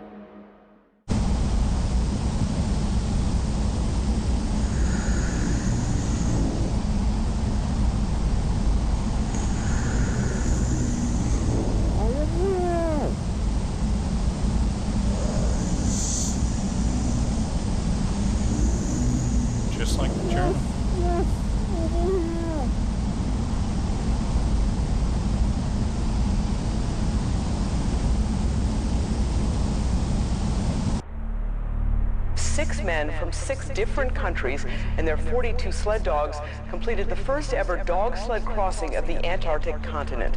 The expedition was led by Minnesotan Will Steger. The group traveled nearly 4,000 miles in 7 months, and temperatures dropped as low as -54 degrees. But an expedition like this could not even happen today. Not only have dogs been banned from Antarctica, 2 of the ice shelves, which took nearly a month to cross, no longer exist. Yeah, I told you, Japanese human. Oh, it feels good that I remembered that from an anime like over 10 years ago. Oh god, it shows you certain things will stick with you. But I believe you said it was a trilogy. Should we watch all 3 parts of this then, if that's the case? I feel like we got to get in that habit now, where we properly watch something all the way through. We dedicate ourselves to a proper thing. I think we can do that. Braindead7, hi, welcome to chat, man. You seem possibly like a bot, but you know, it's cool, man. It's cool. Radio Cat, hi, welcome to chat. Great series, loved how creepy this series was. What are your thoughts on it so far? Are you talking about You talking about Ningen, what we're just watching right now? I think it's quite good, but like we've been talking about, it's got the vibes of like The Thing, so that's probably a big part of why I like it. Also, it makes me think of what's the game I played where it's literally about a dog sled group. Oh god, I can't remember the name of it. Oh, but it was good. Oh no, I don't remember it. I don't remember the name of it. Shame. Yes, we can rewatch. I heard it too. Yes, we could do that. Don't worry. It's so good though. It is so good as I heard it too. We will pop it down on the list here. I'm happy to watch more of this. So is the deep sea one next, my friend? And then I guess it ends with ship analysis. Okay. I'm down with that. What we're gonna do, I'm gonna leave you guys chat for a minute. I'm gonna go pee. Need like just 2 minutes, all right? Can't help it, all right? I mean, you know, just finish a fair amount of raspberry lemonade. It was delicious, but you know, man's gotta pee. So I'll let you chat. I'll be back in a moment or two. We'll go through the Ningen because it's not crazy long, so I think it's okay for us to dedicate our time to do this. But when it comes to things longer like Vintage 8 stuff, then we'll properly dedicate stream times to do those kind of things. You know what I mean? In which case, maybe it'll be a Friday night. We could do Spooky Saturdays where we do, we'll come up with stuff. But I love the idea. Okay, let me just pop this down. I'll be back in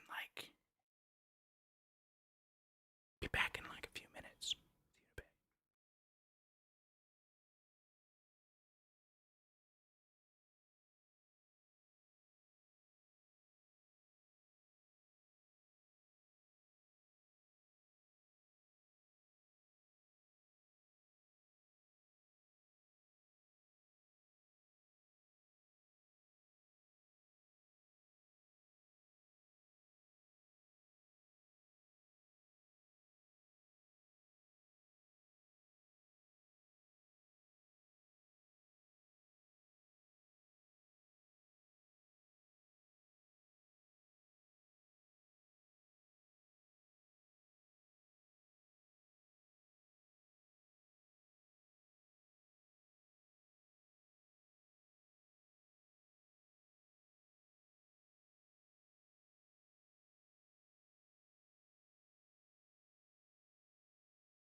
Boo-doo-boo. Boo-boo-boo. Ba-da-ba-ba-boo. Okay. And back. Good, you've entertained yourselves. Real proud of you. Real proud of you. Number 2 of Ningen. Let's do it.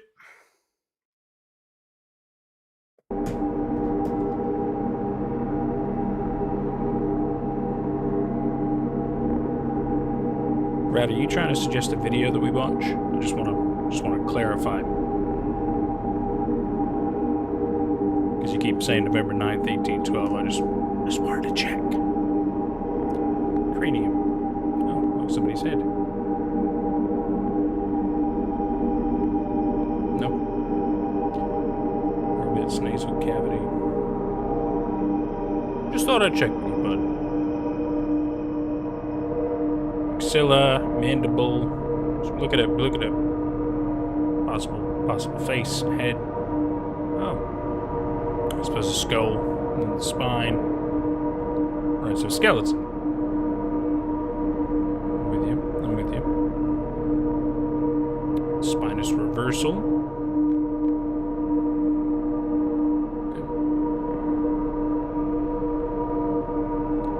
Okay. It is very primitive.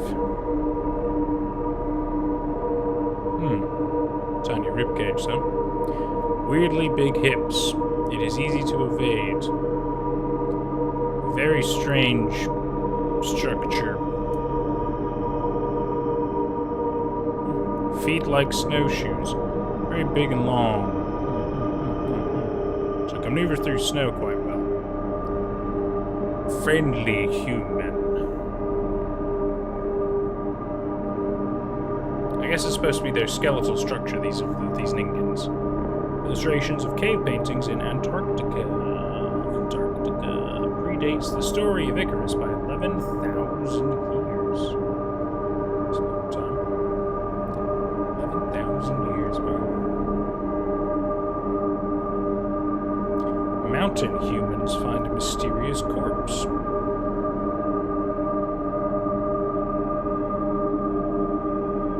One human wonders what is beyond the mountain. Beyond the mountain, there is a whale. Oh, yeah.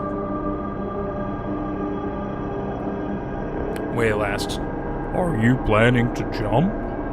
Human answers, "No. But I envy the freedom of whales allowed by your tales. My legs trap me on this mountain." Not knowing what to say, whale leaves. Yeah, I feel that. I feel that. Human bends their form and leaves the mountain. So he bent his body to become like a whale, so we can believe that. It's how? Human finds whale. This is a strange story. Whale is speechless. Whale is filled with hope. Don't say better to be a walrus than a human. Don't say. Whale shouts, "Follow me!" We don't talk about Tusk, man. That movie's so dark. I wish to go beyond too. Great film though. Tusk is it's so dark, but it's so provocative. It's a good film, no matter how much no matter how much it makes me uncomfortable.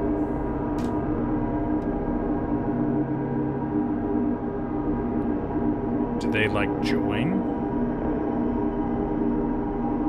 Creature whispers, "Follow me." I wish to go beyond two. Yeah, so the two whaley things have combined to become a creature. This is certainly strange. So now they're going beyond as well to become something even more horrific. Mountain humans will find mysterious corpse. Human corpse nickname Icarus 1, 1990. So we're gonna see this corpse, are we?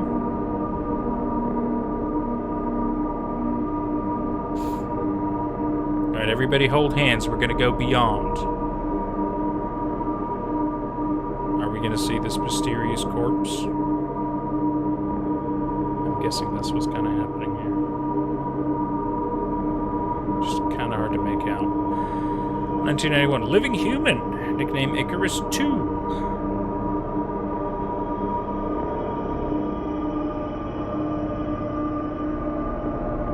Human footage with tracking light. Plus ultra. That's a way to think about going beyond, I suppose.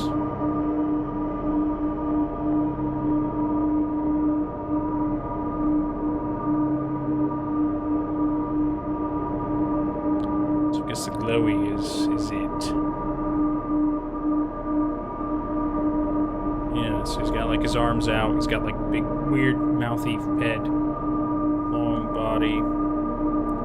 I suppose a little more whale-like, so it's clear they're able to kind of change their bodies. Certainly weird. Look now, look how big it was compared to the mountain. Oh, you mean the because that's what was going on with that picture. I got you. So it was huge compared to the mountain. Yeah, spinous reversal. I got you. I understand. Ribcage. So this is what a mysterious creature looks like. Shoulder blade, big old shoulder blade. Humerus and radius ulna. That would be its hand. Called it. Mutation, the key to evolution. You're quite right, Heinrich. You're quite right. Skull. Doesn't always mean mutation is the best thing to do, but, you know, evolution, it's a friendly human. Yeah, it's pretty horrific how he just loses his legs. Long spinal column. Okay, so the first ones are the ones we saw from the original video, and then now we've seen these whaley ones. So it looks like there's potentially a third form coming as well. Interesting.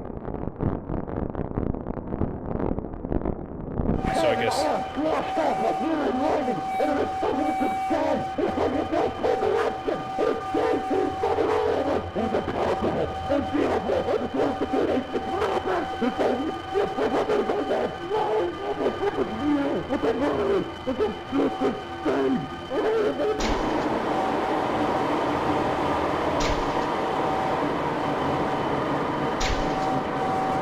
Looks like it becomes like a long dragony movie. Pretty horrific. If they could fly, I swear to God. Swear to God. This is Rudolph, his Soviet ship.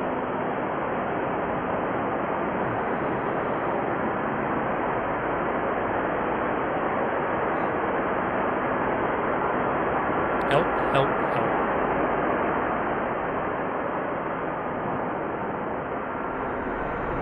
Illustration found in Professor Zuboff.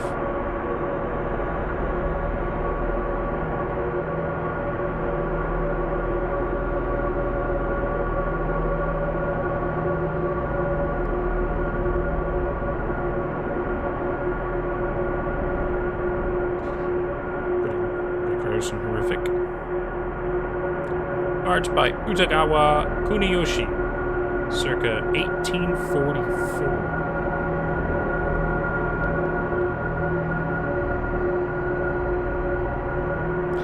I don't want to say Attack on Titan, but it's got that kind of vibe. There was an article in Scientific American in the early 70s which compared the efficiency of locomotion for various species of things on the planet. In other words, they measured how much energy it took for a bird to get from point A to point B compared with the energy it took a fish to get the same distance, and a goat and a person and all sorts of other things. And they ranked them, and it turns out the condor won. Condor was the most efficient, and man came in with a rather unimpressive showing about a third of the way down the list. It's somewhat disappointing. but someone there had the insight to test the efficiency of man riding a bicycle. And man riding a bicycle was twice as good as the condor, all the way off the end of the list. And what it really illustrated was man's ability as a tool maker to fashion a tool that can amplify an inherent ability that he has.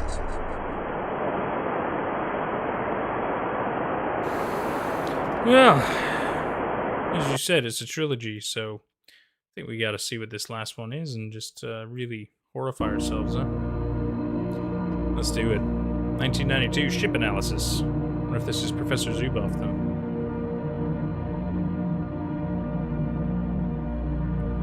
Let's see how this ends. Japanese Office for Human Studies, the Ningens. When I could see, I found nothing strange about this image. I remember it well. You know it has help written all over the boat? The massive Soviet ship just returned from the Southern Ocean. But across its body, a phrase was written. Help, help, help. I did not find this strange at first. Sad, but not strange. I removed my eyes to avoid the truth. But in this blindness, I have realized this was not written by any crew member.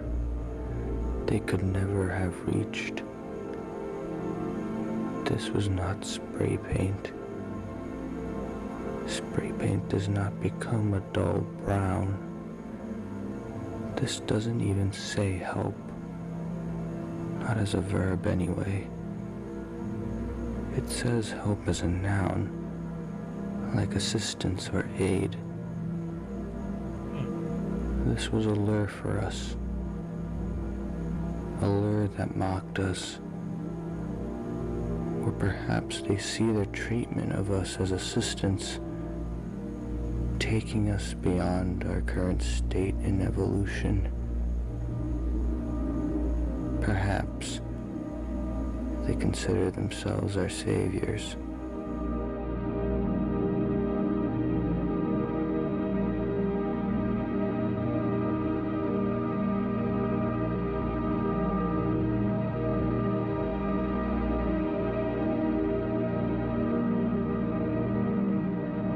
Icarus 2.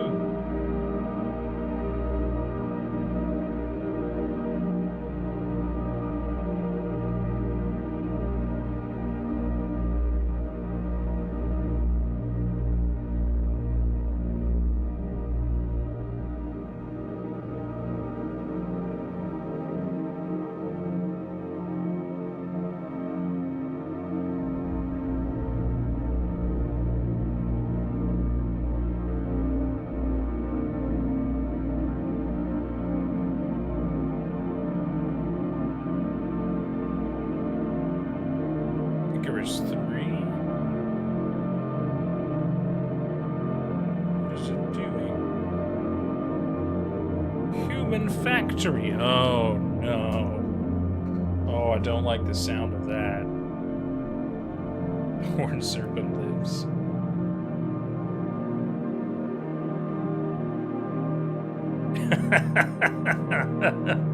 Just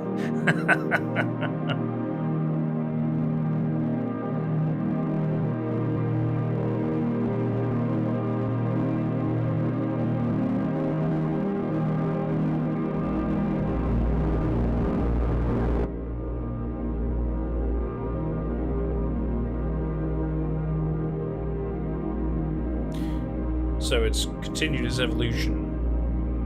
And I'm guessing the expedition was successful. We'll start being able to produce there more of were them. no complications. We all survived. We encountered no injuries and no deaths. That's good. We had enough clothing. He doesn't sound. We had enough. I was reading the journal. Our sleds were unharmed, and our dogs were healthy. Nothing strange occurred. The mountains were untouched.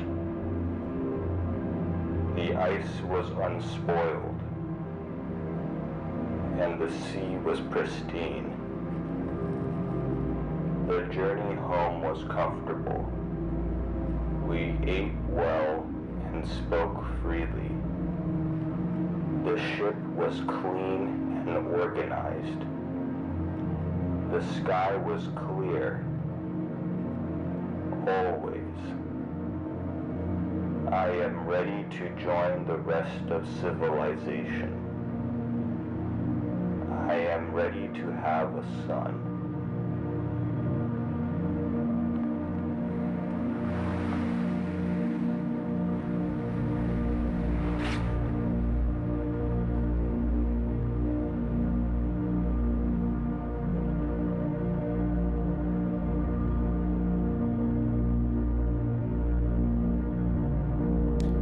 I don't think Keizo ended up being okay.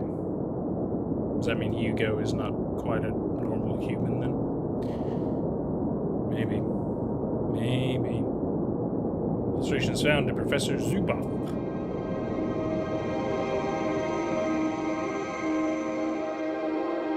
It's kind of a red door, and then look, it produces things. Things come out of the fleshy door. Fleshy door, that doesn't sound right, does it?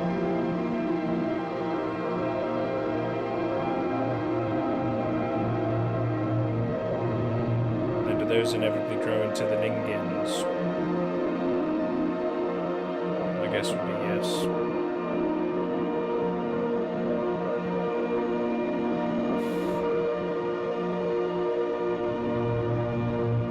Well, because Icarus 2 seems to have melded with the ship in a weird way to become Icarus 3.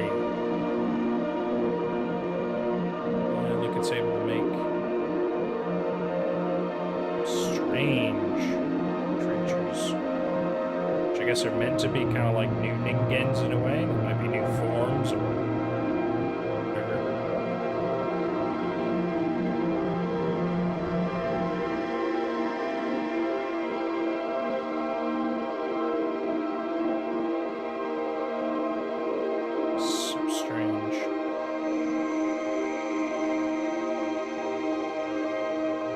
Trying to make actual people, so we've hit quite an evolutionary stage of these Ningen creatures.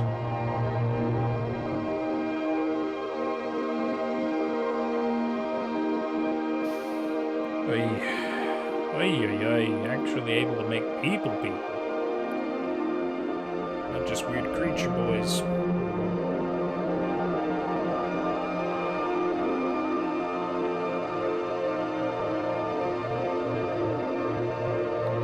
Not good. There's an eye.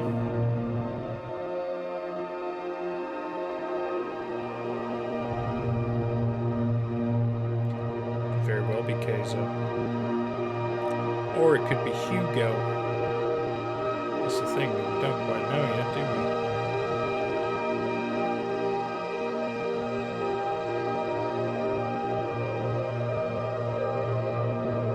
Oh, and then had another one come out of it. Okay. Oh yeah, what is going on? Oh. This is so very strange.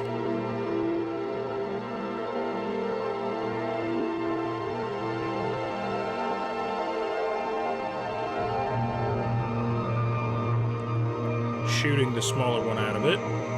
Yep. There we go. 2 people, Ningen things. This is certainly something.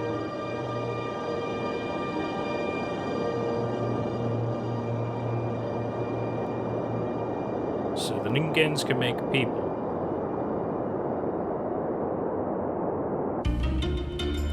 It's not good news. Not good news. A teacher is a person who gives help each and every day. If you like to help people, then being a teacher is A-okay. What? Cause people helping other people is what this world's about. And people like our teachers Tangi reports. couldn't do without. Oh, a doctor is a person who gives help each and every day. If you like to help people, then being a doctor is A-okay. Oh, really? This series is made by the same person who did the monument with us. I can see that. I can see that. It's definitely got a similar vibe. I know what you're saying. People helping other people. Well, that was something. That was something. What a crazy story. Very good though. Very good. Mr. Manscore. He's on it, man. Very impressive. Was Goofy singing about teachers? Because teachers help other people. Doug, weren't you paying attention? Obviously. Because this whole thing's about help. And what do teachers do? They help other people. At least that's what I understood from that. I think that's what they were trying to hint at. 95% sure it's Barney. Yeah, it did sound kind of like Barney. What was next? Deep Sea Live, Chilling Abyss. Okay. Deep Sea Live, Chilling Abyss. Ooh. Ooh. Oh, there's a few. Is it Arcadia? Does it come from Arcadia? Because you got Deep Sea Live Analog Horror 8 months ago, but then you've also got Deep Sea Live. Offcat,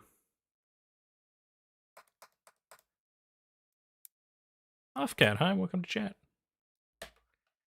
Is this far more educational than How I Met Your Mother? Yeah, it is in a way, isn't it? I wonder, so it must be part of Arcadia. Oh, there's a couple to this. Let's start with the first one. Deep Sea Live.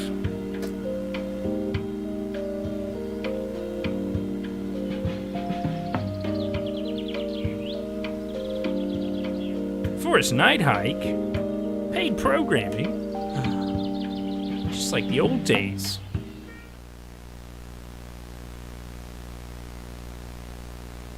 That's the sound cows make. You're right. They do moo. Deep Sea Live? Oh, yay. Where are you? You are in a live stream, my friend. Welcome. We're watching Deep Sea Live at the moment. It's an analog horror by Chilling Abyss. Welcome to the highly anticipated premiere of Deep Sea Live. For the past few months, we've been working tirelessly to create an unparalleled viewing experience. Wonderful. Wonderful. Thanks to the generous support of our sponsors, the Deep Blue Foundation and Spectrum Innovations, we are thrilled to bring you an incredible, never-before-seen experience that will take you deep into the ocean's mysterious depths. Awesome. You got David Attenborough on board? Like, got a cool voice, or is it gonna be a robot voice?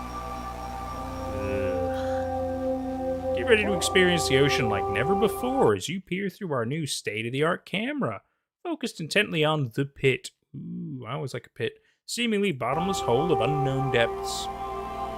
It's not a mysterious flesh pit, is it?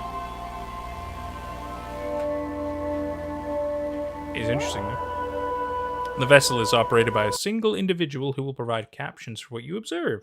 Oh, and that's the submersible. Look, there's his little camera.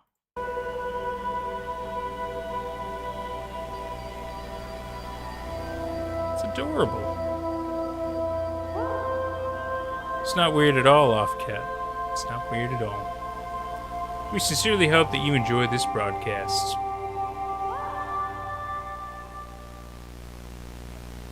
Because live streams of videos are very different. Very different. Very different.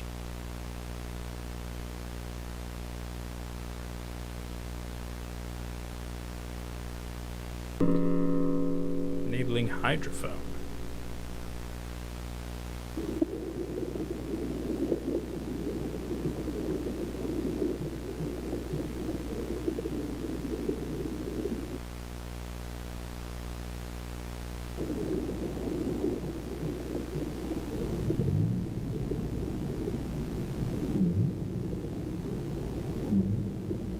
It's a noise. Whales, huh?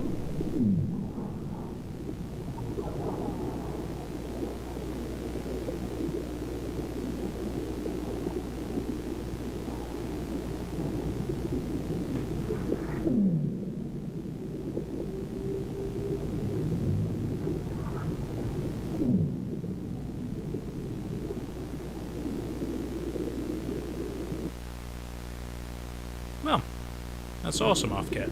Good for you.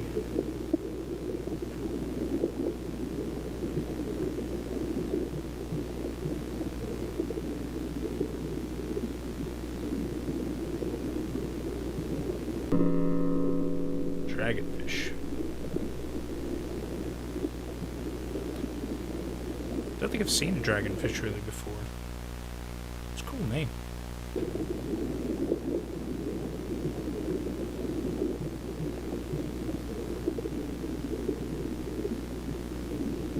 Guys, we're all here for a good time. Don't worry about it.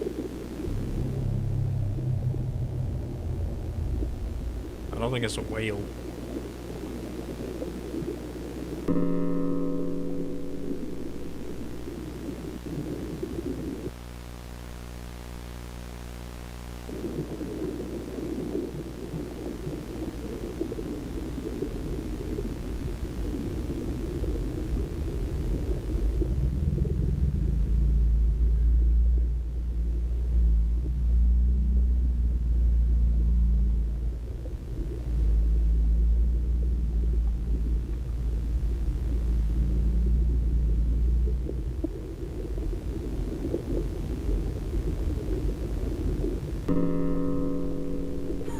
Question mark is damn right.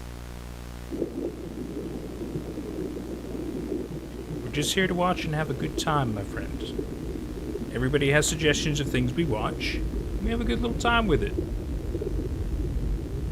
That's what we do.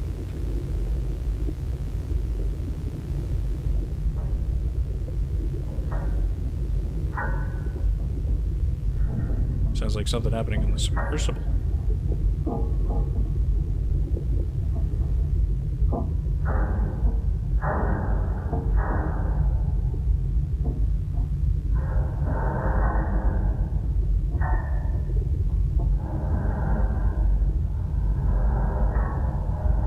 Something's definitely happening on the submersible. It's a shame we can't see it. But you can hear it.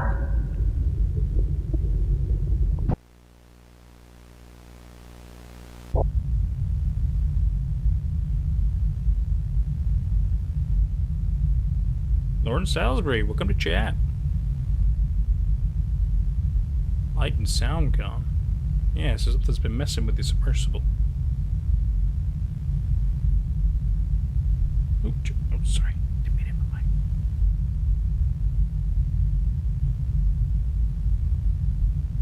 mic. Oh. Thank you, Doug T-Rex.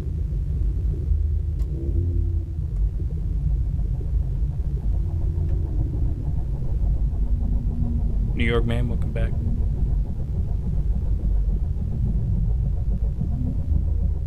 What the hell is that? Recall this up now. Can't quite make it out. There's definitely a weird movement in the middle, isn't there? You just have to hope that, like, they get more light on it, but please help me. The submersible man's having a bad time.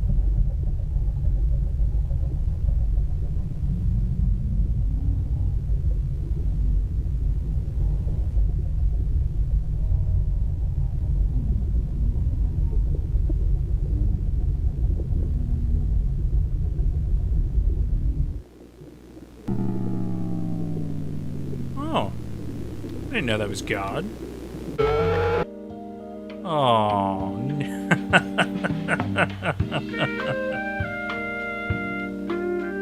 That was big good music. Is that the sub on the ocean floor or something? It was. It was a submersible on an ocean floor. We were observing stuff in a pit. But the problem is we found something down there that we didn't know. It looks like it got his two dots, yeah. So anyway, let's do mythical creatures. This is a funny one. Then we'll move on to the best mom. This is quite good. It's got a good vibe to it, good atmosphere. Episode Midnight Safety Guide, episode 4, Mythical Creatures. Recent years, a growing number of anomalous entities have been documented. Mythical creatures are among the more recent additions to this list. Is that a fairy, like in the middle? Is that what I'm supposed to be looking at? Mythical creatures can manifest in various forms, but a common characteristic is their humanoid appearance. It's not good.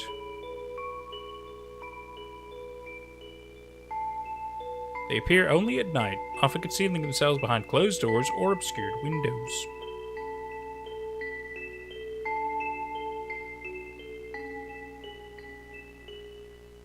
They will try to gain your attention.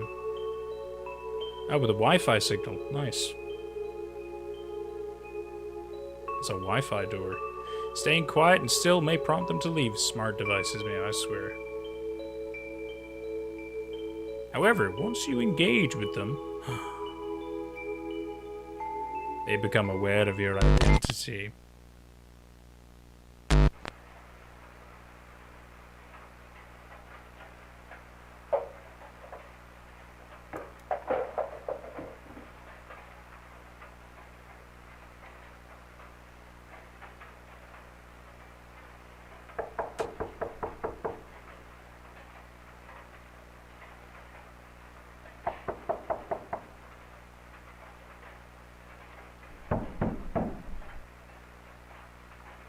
Hello? Is there somebody there?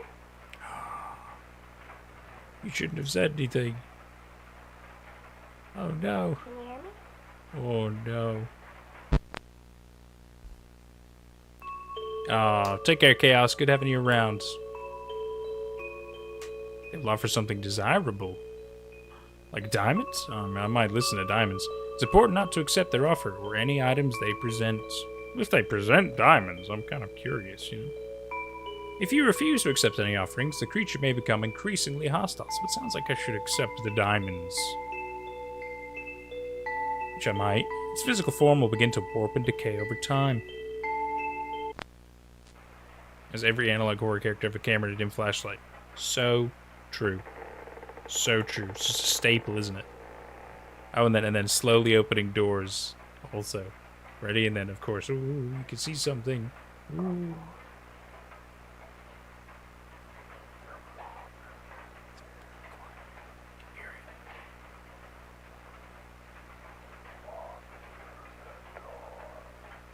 Open the door, it's whispering.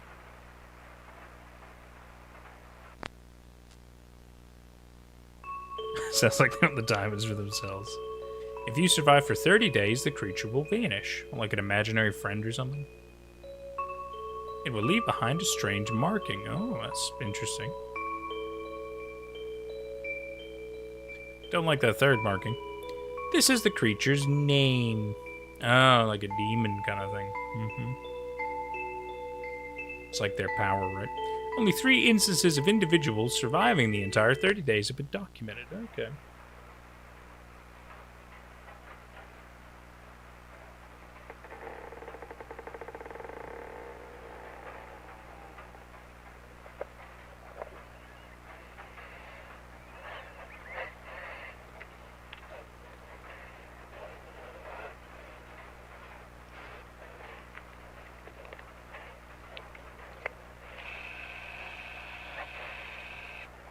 Look at his weird face.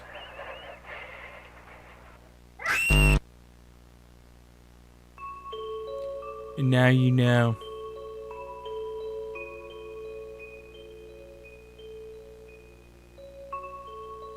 Sleep tight. I don't know if I felt that was appropriate. No. We will eventually come back to this because I think this is a cool series. But we need to move on to the best mom. I remember seeing this. Yeah, we gotta watch it again. That's the baby great. is crying. Don't have time to take care of children So at good. work. Nobody does housework. Dang right, T-Rex. If Hi. it kills me, I'll get rich anyway. The best mom can help you. From the best mother in the world. Make your childcare life more convenient. They are teachers, chefs, doctors, and even scientists. Haha, kidding. Best Mother protects children in all aspects. Please rest assured that they will supervise the children's regular rest and study. Educate children to be outstanding.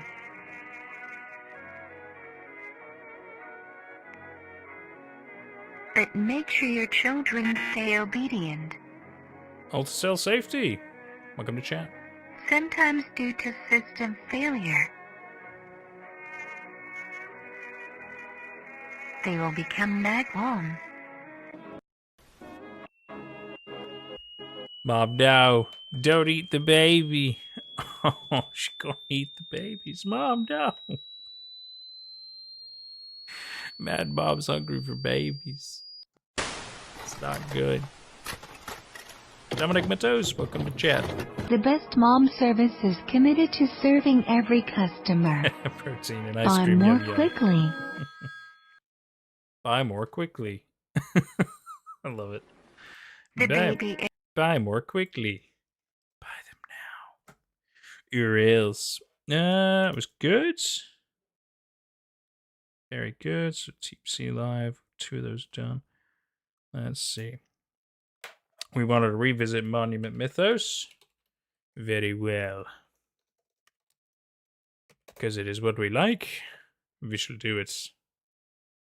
Brings us back to Mr. Mythical, of course. There it is. It's the beauty. Why? Oh my god, it doesn't even... Oh, because I watched it on my other channel. That's what it is. It doesn't show the save here. Well, we don't need the teaser. We can go straight into Corner Folk. Let's do it, boys and girls. In 2011, Riley Tillon uploaded 3 videos describing an unseen presence in his home. A 4th video in 2013 raised concerns over his safety and prompted an official investigation.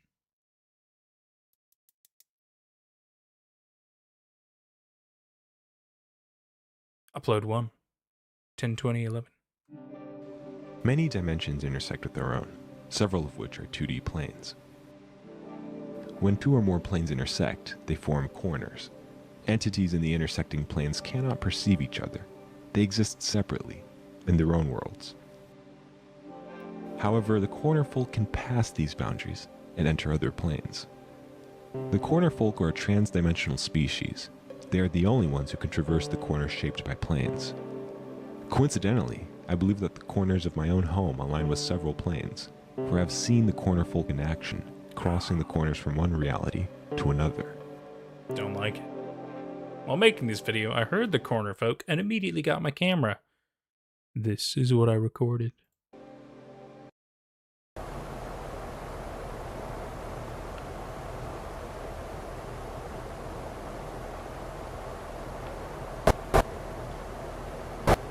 Just a glimpse.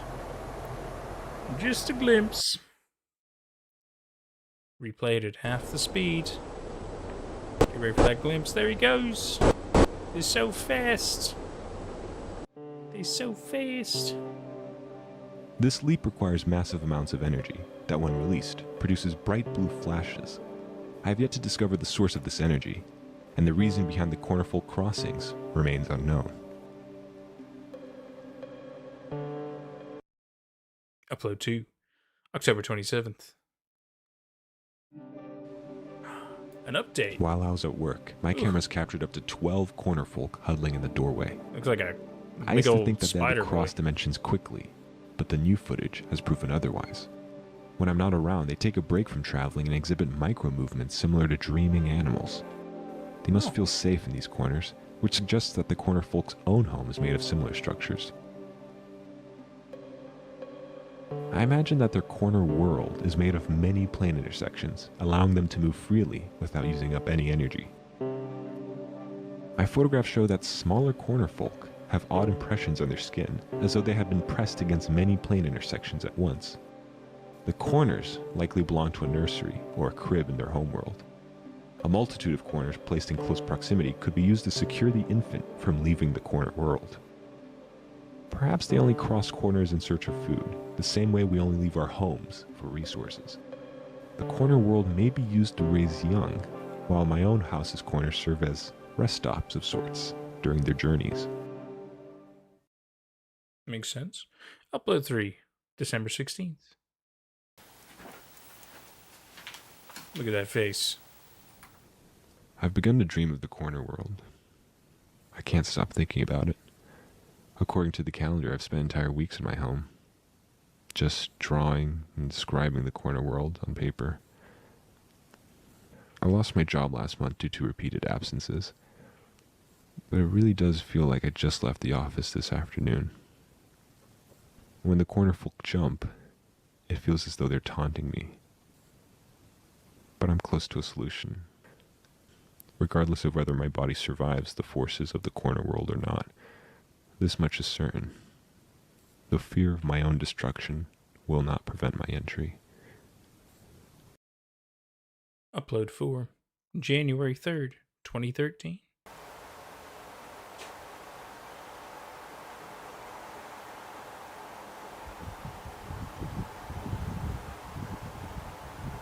Thank you, Ulticell. Appreciate that, bud.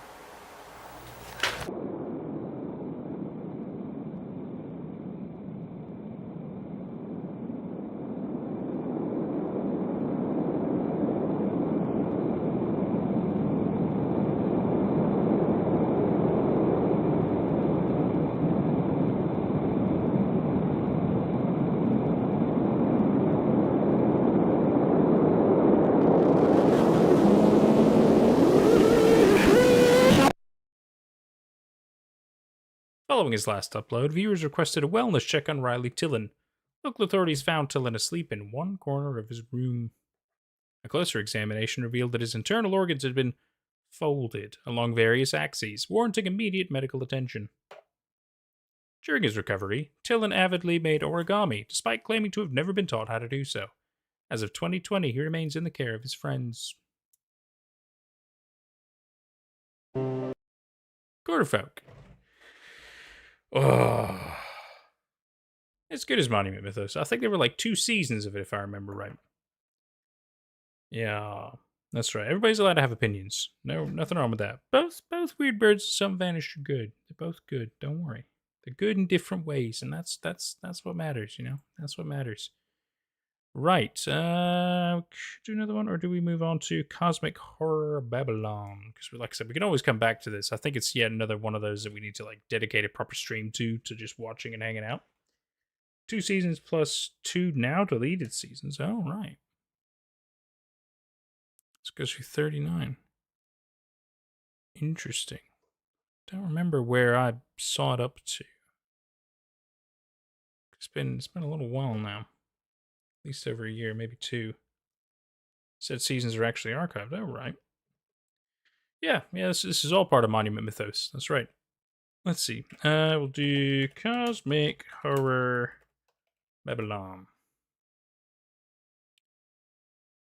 Babylon full footage analog horror. Wonder if that's it. It's an hour long? Jesus. That might be a bit. I mean, it sounds good, but that's gonna require more time. More time than we have at the moment, but I'll have to remember. I'll make a note that it's 1 hour long. We'll come back to it. Let's see. SCP-2316. I'm pretty sure this is the one I'm thinking of. Bodies in the Water. Yeah. Now, I'm happy to rewatch it because it is good. If that's what you guys want to do. Do you want to rewatch it? Do that. Let's do it anyway.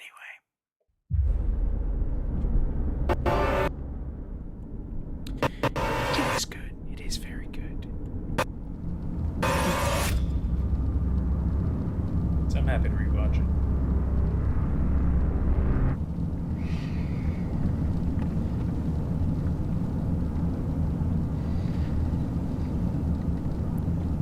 I do like Vintage 8 stuff. And Midwest Angelica. The Vintage 8, a lot of the other ones we haven't seen yet, we're going to save for dedicated streams. A lot of people came. Midwest Angelica is good. It's very good. Orbs coming out of, like, space and just, oh, nuts. I'm a little surprised no one will remember me. I mean, we met at Elle's birthday party. Will you stop talking about my sister? I'm sorry. How dare you? Do you want to listen to music? Tangi virus, yeah. That Oracle project, both really, really good. We just watched The Swarm on this stream. Quite good. The mutated mosquitoes. Mosquito hazardous. If you feel unwell.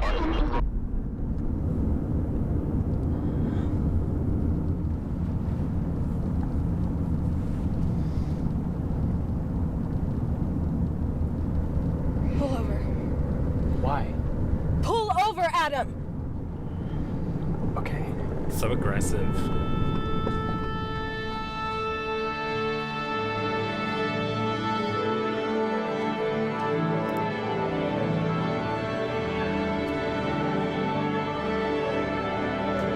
Yeah, the itch is on our list, but yet again, we're going to need to dedicate proper stream times to watching some Vintage Age stuff, and probably other ones as well. We can do that. Bodies of water.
I bring Elle out here, and I would protect her. You guys are some troublemakers, huh? We weren't troublemakers. Beth was. You know how Beth was. I forgot. I'm sorry. Will you just stop saying that? Saying what? I'm sorry. Ellie's gone. She's gone. I'm all alone. It's gonna be fine. It's gonna be okay. It's gonna be okay. Stop. I saw her. I saw her. And I'm all alone. It's gonna be fine. I saw her. I'm here. You're not here. I'm here. I'm here for you. No, you're not. Yes, I am. You're not here. Yes, I am. You're not here.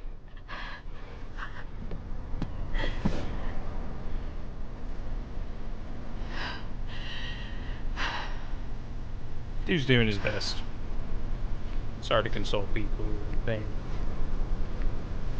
You can just try to be there, but, you know, can't always fix it.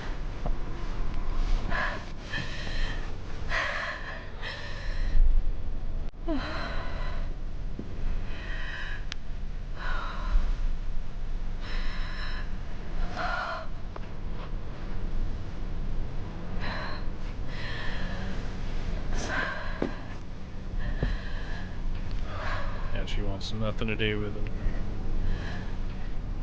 Did you know I had 2 fish growing up? Well, actually, I only had 1 fish, and my brother, he had the other one.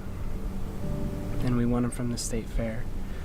And my mom, she was pissed because she had to buy 2 tanks. But she couldn't say no to that look on our faces. And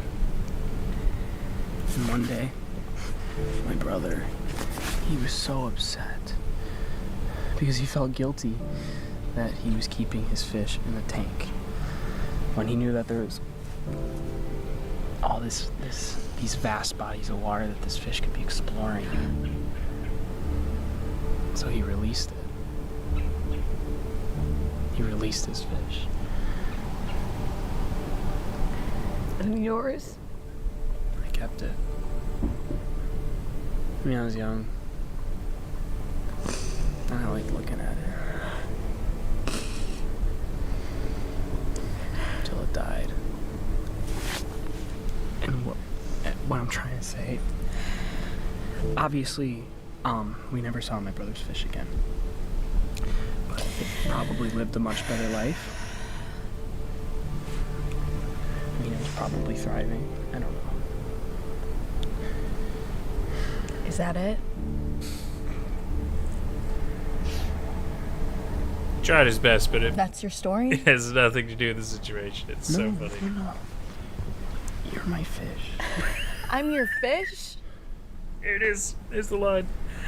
You're my fish that I'm gonna keep in my room forever. You're my fish. You can't keep yourself locked away in your apartment. You can't do that. You're my fish. I wouldn't want that for you. You're all my fish. Wow. Did you rehearse that? Okay, listen to me. I love it. I'm worried. I love it so No, much. seriously.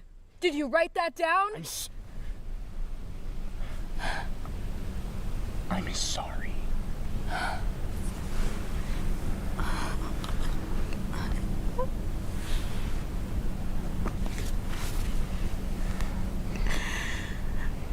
I don't know what to say. That's okay. Sometimes you don't have to say anything. Sometimes that's the best thing to do.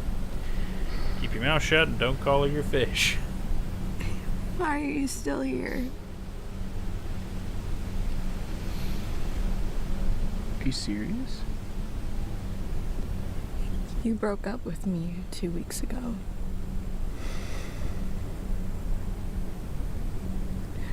He's gonna get some. Yeah. Take this.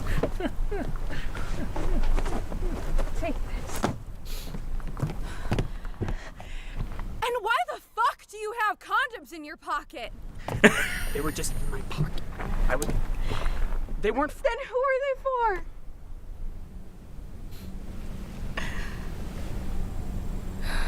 His fish. Right.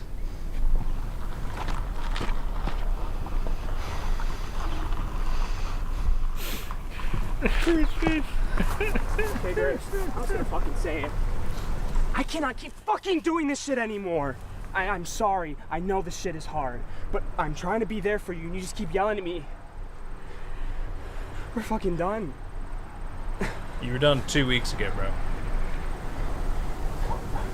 Hello? Take your condoms and go. What's that? I'm sorry, we're not supposed to be laughing, but it's just funny. Oh my god.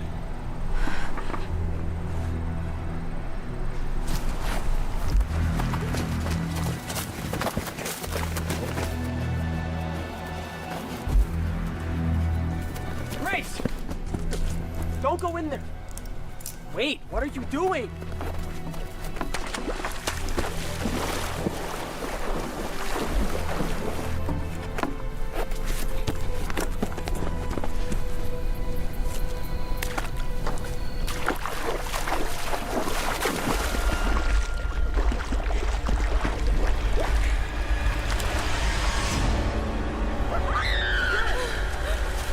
What is it? It's out! It's out! It's out? It's out! That's impossible. Where? Where? She was in pain. There. Did it sink?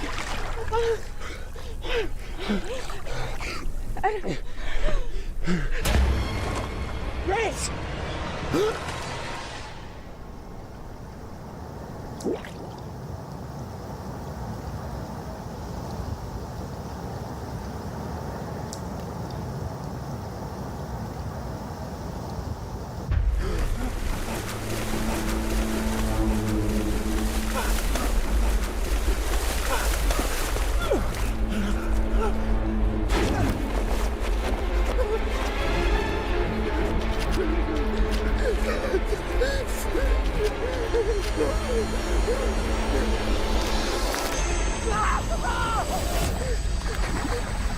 Oh no!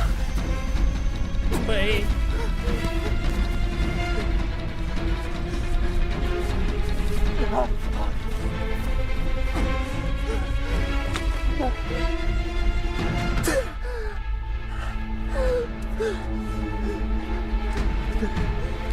Get to the caribou! Get out of there!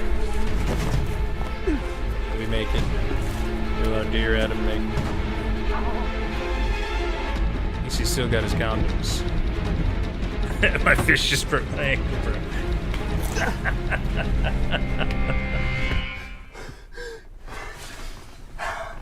It'll be alright.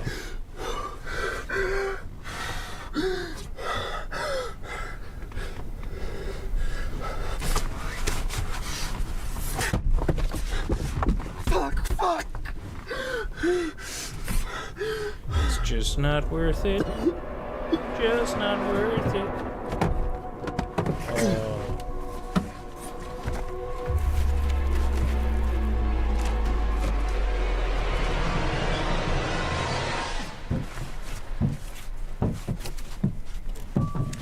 Take care, Heinrich. Thanks so much, buddy.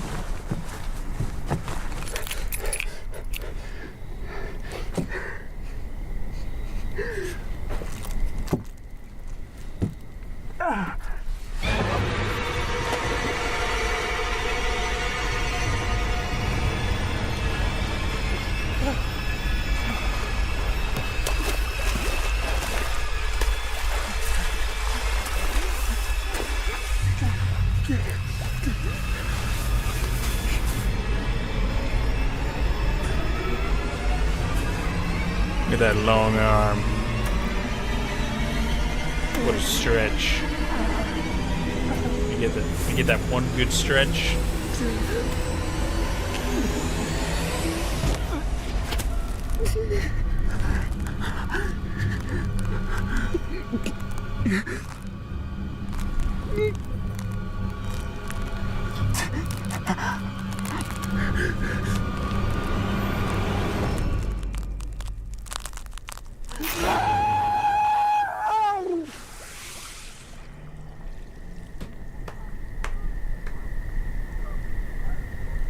So good.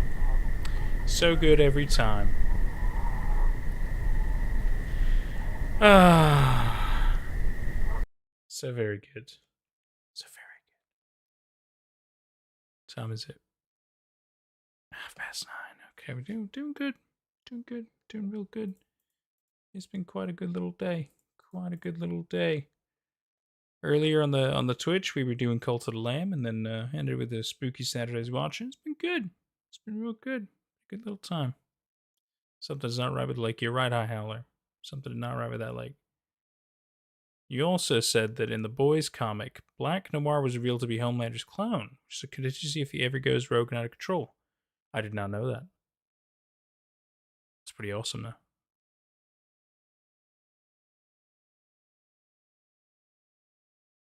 Yeah, it's funny how time zones work, isn't it? It's very funny how time zones work. But you know, it's part of the fun, part of the charm. But you never know. One of my plans is to be able to get back to the States for at least a couple of months out of the year, and I'll probably do some streaming out there. So different times then, quite cool. It's like it's haunted. It's like there's a vengeful spirit after that guy. Yeah, could be. I think his fish is just hungry though. You know, that's what happens when you don't feed your fish. They tend to eat you. Same with cats. Cats will kill you. Not really, they're quite nice, but they will eat you if you die. They'll totally eat you if you die. his brother's fish. Yeah, that's right. It's probably his brother's fish. It came for revenge. You're supposed to overfeed your fish and then flush it when it dies. Well, you're not wrong. You're not wrong. That's a typical cycle, isn't it? It's a typical cycle. Wildlife specialists explaining what happens when you release goldfish. Yeah, they turn into, they turn into people, and they tend to eat you in the water with really long arms. Quite weird, aren't they? Quite weird. Saying that fish is a vengeful spirit. They could be. We don't know, do we? They could be. Fish could be really angry. We just don't know. Some of them look angry, so I feel like it's a possibility. Creature from the Black Lagoon too. Electric Boogaloo. This time it's personal. Yeah, and they'll start with the eyes and cheeks. Yeah, that's right. Even more demented, isn't it? It's so bad the more you know. It's so bad the more you know. It's always great. Dragged him to the Krusty Krab. Oh my god, the Krabby Patty secret formula is people. Soylent Green. Crack the code. Cracked the code. Within 24 hours of you dying or dropping into a longer unconsciousness. Well, yeah, cats, yeah. I think dogs wait a lot longer, though, don't they? They'll wait until they're, like, starving to eat you. But either way, it's just part of life. Circle of life, you know? It just happens. So I don't think it's anything personal. They just don't want to die. It's totally understandable. Waits the bodies are in the water. I think they belong to vengeful spirits, possibly. But it's SCP, so it could be anything. That's the thing about SCP. It's all insane, crazy stuff. But that's what makes it really interesting. You know, could be vengeful spirits. It could be any number of things. Could just be a weird creature. We just don't know.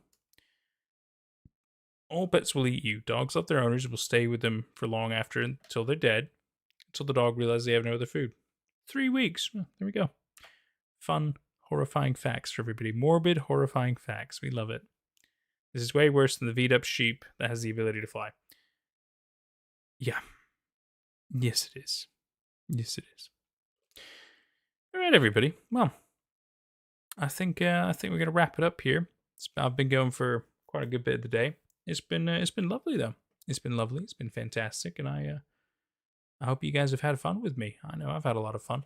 I'll see about planning for us to do proper dedicated streams for like Vintage 8 and things like that.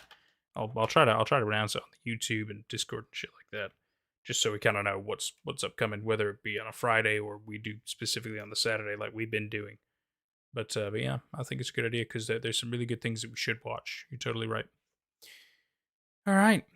Oh, thank you very much, Ulticell. It's been good having everybody here. Good little time. That's all that matters, you know? We're here for good little time. Doesn't have to be the best time. It just has to be a good time. That's what matters. Have a good night, and I'll try to get back next stream. Fantastic. Have a good night, everybody, or a good day, depending on what time zone you're in, or a good morning. For some of you, you might have even woken up. Who knows? We'll see you again soon.